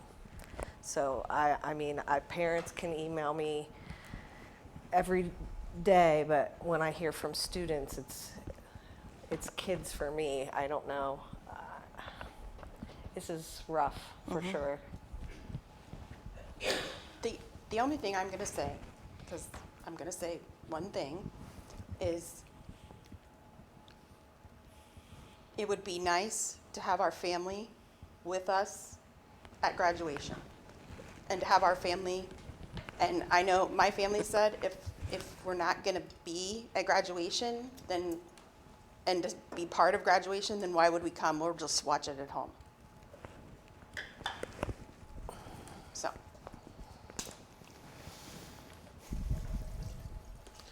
Let me ask one more time, how many tickets could they have if we do it at the church? 10 plus. It would be 10 a family, and then we'd have a surplus if people needed extra. Okay. We'd still have about 1,300 left over after 10. Well, I'd say in the beginning, my concern is that teachers would be teaching and wouldn't be able to attend, but that's been addressed, and boy, that's The only piece of data, I guess, that I don't have that I think would be helpful would be, I mean, we had students come speak to us tonight, but if we just asked the seniors one simple question, do you want to graduate at home or do you want to graduate there?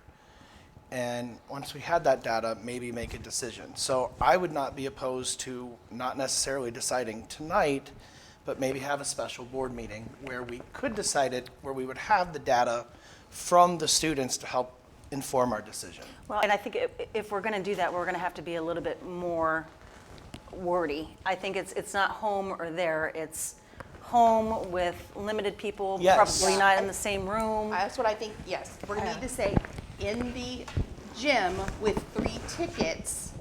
Watching or, with or ancillary. yeah. Yes. And I also, I mean, I feel like that can be done pretty easily through Google, but I also, we aren't the Board of Elections either. I mean, we want to make sure that we aren't some kids not voting 30 times or whatever, but Yes. if we just had a reflection, I'm You have a not, way to do that?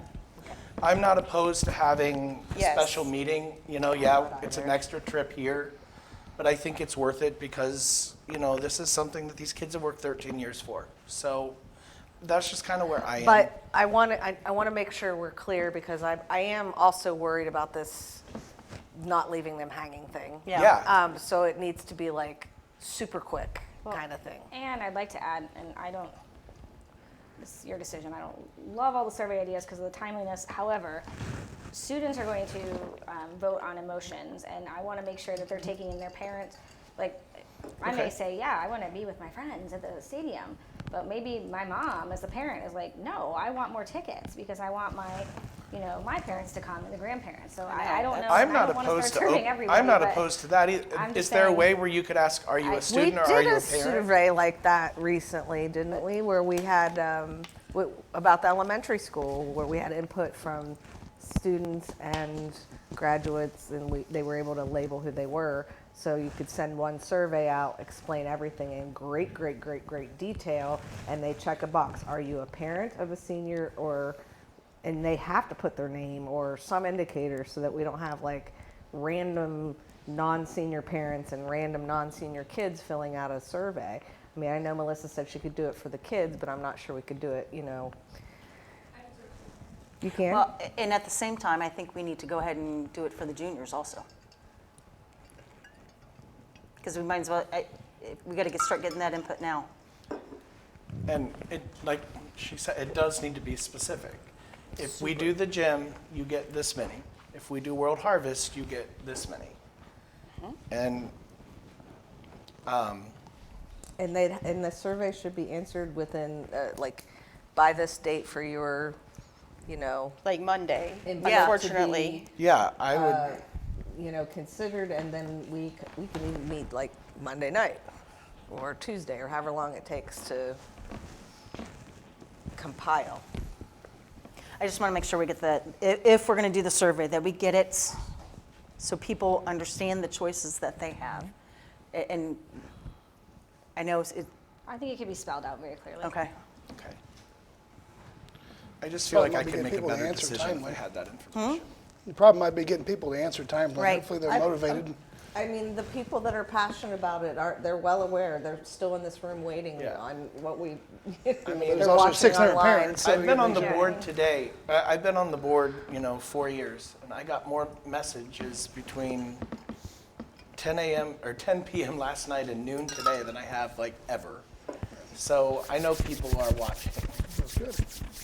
Hopefully, we have 386 graduates, so hopefully we get a good. Well, and that's the thing. I mean, if we do this, then no one can say, "Oh, we didn't give the kids a chance to have their voice heard." If they choose not to vote, they choose not to vote. But okay. No, go ahead. You're saying vote, so Yeah, I don't like that word either. Or, okay, not vote, survey. I agree. I should have, yes. provide your input. Yeah. No, wait, it is a vote. That's what you're saying though, right? Yeah. I mean, Well, yeah, I guess. isn't that what you're saying? If one wins, that's what you're gonna go with, right? I mean, that's. Yeah. Most likely, yes. Okay, How do we so, prevent a parent from using every email address they have? And Well, that's. yeah, that's what I'm saying. I don't I know. mean, This could get you, I'm not Could- sure could we vote is go the to right the, terminology. Student council and have them Melissa, put it out can you? somehow? No. She's over here nodding that she thinks she has a way to prevent that. So I think what she's nodding about is she can limit to one response per email address, and I think what Dr. Perkins is referring to is the parents that have 3 or 4 email addresses or grandma and grandpa voting, like how do you stop that? So I think what we could do is we could open it up for voting, but then we only look at the results for email addresses that are registered to a parent of a student. Okay. And we cross-check it that way. and you can do that. I can do that. Easily? Or will that take hours? Send it to right here. Okay. Oh, that's a good idea. Yeah, that's a good idea. That's a good So if we went this route, when could we have this up? Because I'm thinking we probably would need a We need to have special it done. meeting. Yeah, we need to have it next done. week. As soon as possible. Yeah. Send it tomorrow? That's not too soon?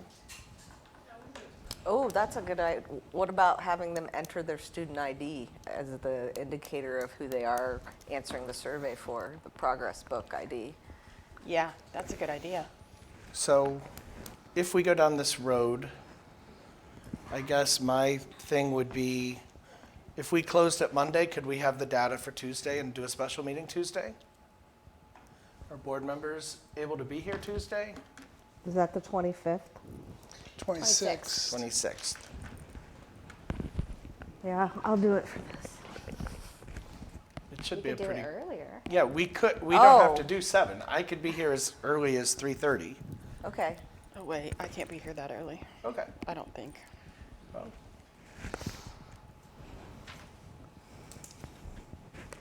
I mean, I can be here like at 5:30. okay, that's fine. Is there a certain target number you want to get to? You need at least 50% of kids, or? I mean, if you come Monday and you got 10% of the students that responded, is that going to be representative of the whole? What do you want to say? I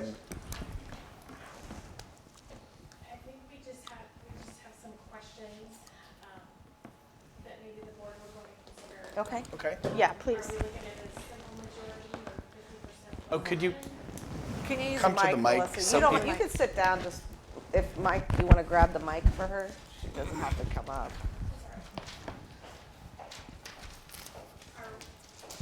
Am I hearing that it's a 50% plus 1 that we're looking at? And then also, I think we need to consider, do parent votes and student votes count the same?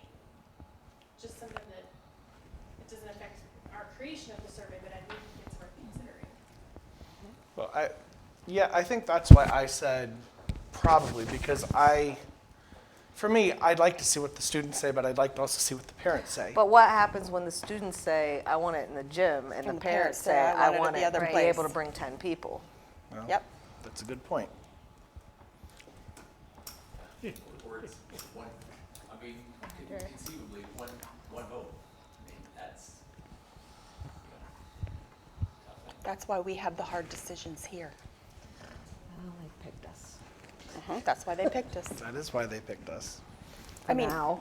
I'm not trying to belittle or make this small, but on the Southwest Licking Class of 2022 Facebook parents group, there were 17 parents that commented. 17. There's 385 children. I still don't think we cannot ask for feedback. Okay, I'm just. But I do think we need to figure out what's. Okay. That's my opinion. Because maybe there are some of those 386 minus 17 parents that have no idea that this change was out there, and they might have other. Correct. You know, yeah. They may want a voice too. Maybe they didn't even know when graduation was to start with. It's true.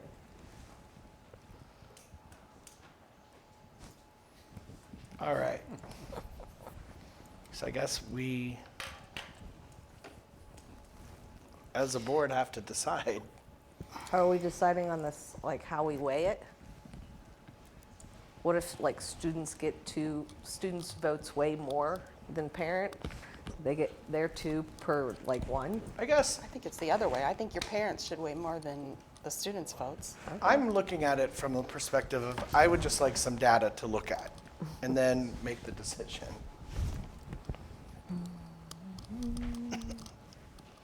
Okay.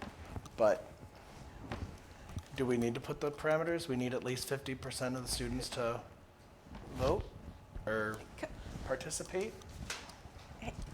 Hey, Melissa, can you come up here, please? You were in the building today. Tell me what's going on in the building. I know there was a little bit of. There was, I would say, more discussion of Halloween costumes than of graduation. Perfect. Okay. Yep. Thank you. That's what I wanted to know. How much of an uproar?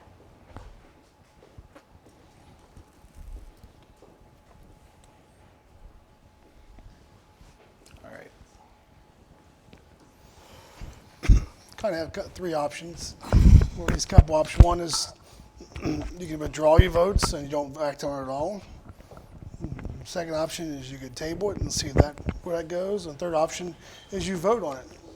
So those are really your 3 options on this one thing. If you guys are all committed to winning a survey, then you can just not vote on it. Just withdraw you first, withdraw you second, and we move on. But if you want to take more formal action, then you can either motion to table and see if it passes. If it doesn't, then we vote on it, or you just vote on it. That's up to you as a board how you want to handle it. Okay. What do we want to do? Well, I think it would be nice to hear from them, but I don't think that's going to be our ultimate answer, unfortunately. My concerns have been addressed. The fact that teachers would be in school and wouldn't be able to attend, and the fact that people were working has been addressed because it's a 7 o'clock graduation, correct? Correct. So those were my 2 big concerns, and those have been addressed, and I feel we need to lock this thing in and get it done. We're no matter what we do, there's going to be somebody upset out there. That's just the way it goes. And anyway, but if you want to do the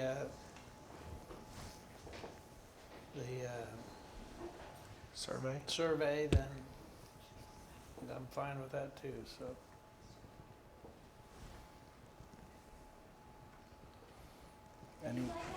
No. We appreciate that, but unfortunately, due to the limitations of our policies and agenda, we can't.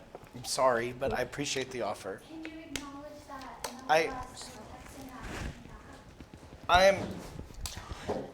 I'm not allowed to really engage right now, okay? But I appreciate you coming. Thank you. So if we vote to table it, then it would go to a survey, and then no, that's. I don't think it does. Well, it's tabled, so then I guess I assume if you table it, you meant you want a survey. Oh, okay. I thought you said we could just remove our votes and do. I mean, that's the two options. You could vote, table it, and survey, or if you're all in agreement to do a survey, you can just not vote on it at all. Okay. If there's some of you that want to vote, then you probably either need to go table or vote, so. But right now, the motion is Right now, the motion is to approve it as recommended by Dr. Perkins. Okay. So, do we just vote on it and see where the votes go? Or do we want to table it? Well, I think if we vote on it, we're going to have our answer one way or another. I will say out loud that I would like to do a survey. And that's kind of where I am. As long as it can be done in a timely manner and we still get this thing rolling so we don't lose our slot. Right. So if we do a Tuesday special meeting, Rick, we'll have to set that up tonight, correct? So, Well, I mean, we could, yeah, since you're here. But also, I think I heard everybody say I can make it, so I can call the meeting, so I don't need you to do it. So. We just need no time. But do we need a motion to table it then that's an option. That's the way to. Have the president take it off the. I don't know what that. Well, I think I hear two board members that probably want to take action either to table it or not. So I think just asking it to be pulled off is probably not the option right now. I think either vote or table it. And if it's tabled, it's a survey. I broke the skirt. That's all right. So, this is where my Robert's Rules knowledge comes. So if we wanted to vote to table it, we have to withdraw. No, you just make a motion to table it. There's no discussion in a second. There's no discussion, you vote. And then what we do next meeting, first thing to do is remove from the table, Okay. then vote on it. All right.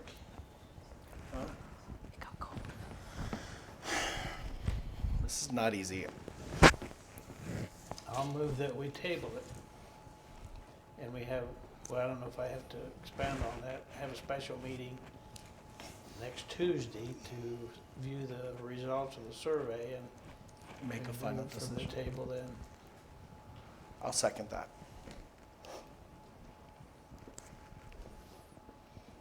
Ready? And I just want to make sure that a yes vote is to table it. Table the motion, yes. A no vote is to not. Yes. Okay. Mr. Ziny, Yes. Mr. Vincent, Yes. Mrs. Engel, No. Mrs. Moore, Yes. Mrs. Spindler. Yes. Okay, that passes. That is tabled. So we now have a direction to. Do a survey.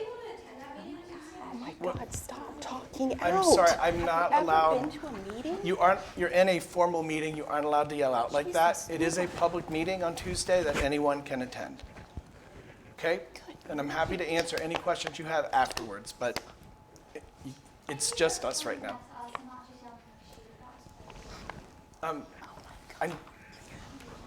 Thank you. Now, so we're doing the survey then. We don't need a motion or anything like that. No, I think you're directing the superintendent to do a survey, yeah. You don't have to do a motion. And that can be done with data for Tuesday. Yep. And we will meet. What time do you want to have a meeting Tuesday? What time did Candy say she could be here? As early as possible. Doesn't matter. Whatever, it's fine. 5:30?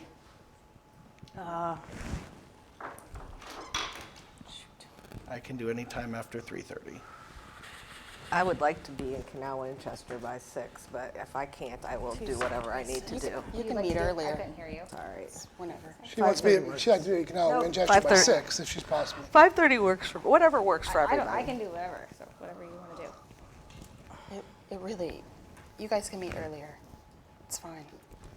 If we could go earlier, because I think I have the comprehensive plan at 5:30 at Harrison. Oh, okay. Can you do earlier, Katie? No, but I don't need to be here. You need to be here. No, I really don't. Yeah. No, I don't think I do. Everybody should be present. Yeah. Yeah, I think it's probably better that I'm not. All right. Can we do 5? I can do 5. 5. Mr. Ziny, can you do 5? Yes, sir. Okay. And the only agenda item will be to remove the motion from the table and talk about survey. And there will not be any public communication participation. Can we go into the survey discussion a little bit more? Is that possible? Can we still go into that? Yeah, just run a Because I meeting. think we need to put some parameters on the survey. I think we need to, I think you present, I mean, I'm just going to start talking. So stop me. You present the options. World Harvest venue with 10 tickets, free parking, and here's, I mean, I don't know. Do we want to say what it costs the district? I don't know. Is that important? No, it doesn't matter. I don't think it is. And on May 26th. Or the high school in the gymnasium with 3 tickets, overflow in the auditorium/common area on whatever date it currently is on the calendar at whatever time. Do we even set a time for that? I don't think we have yet. I don't Because know. we were I think it was trying to find an outdoor TBD, right? venue. It was TBD. Yeah. Right. You know, and then it needs to have some way of like enter your child's student ID, and then you count one, not count, I guess. Well, yeah, you would count, but, you know, and then, you know, a communication attached to the Google whatever Survey Monkey, whatever we use, with, I mean, I'm just throwing out ideas.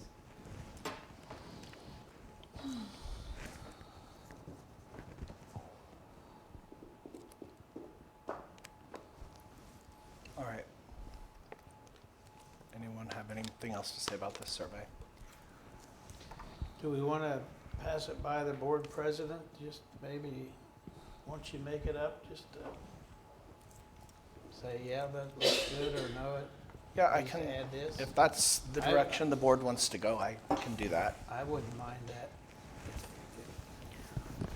Once you get it made up, just for us to look at it. I mean, John, you have a pretty good handle on what we've discussed. Okay. And I don't think all of us need to look at it, just. no, I want to look at it. Oh, not going out, not going out, sorry, no, sorry. Oh, well, Yeah, anyway. sorry. That's just a thought.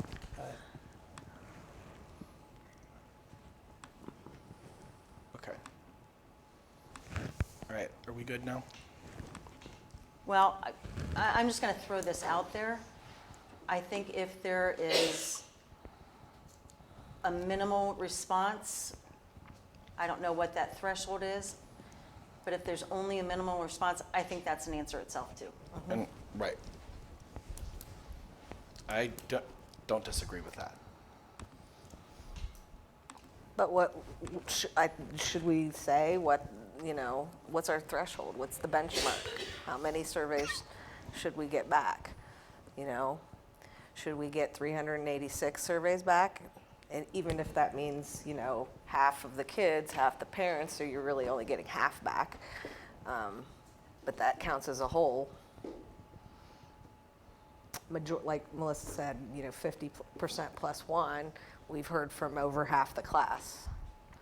And that's the benchmark? kind of feel like it should be. I think so. I think so. Yep. And that'll be the benchmark. I'm okay with that. And like I said, if it's under that, then that's an answer itself.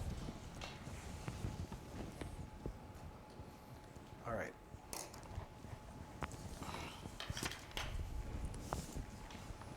All right. We all good? No. Right. All right. Move on to treasure items. Take them all. Okay. Motion to approve 9A through D. Second. First one's donations. We always appreciate those. Thank you.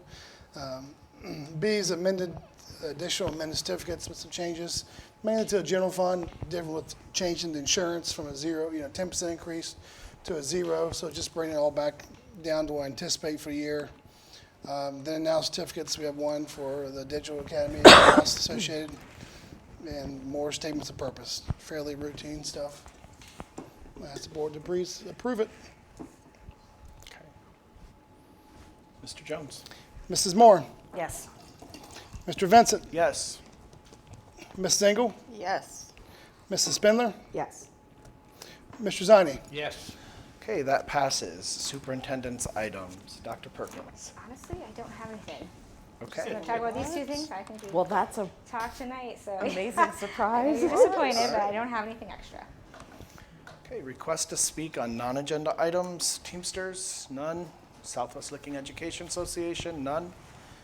Then time for adjournment. Motion to adjourn. Second.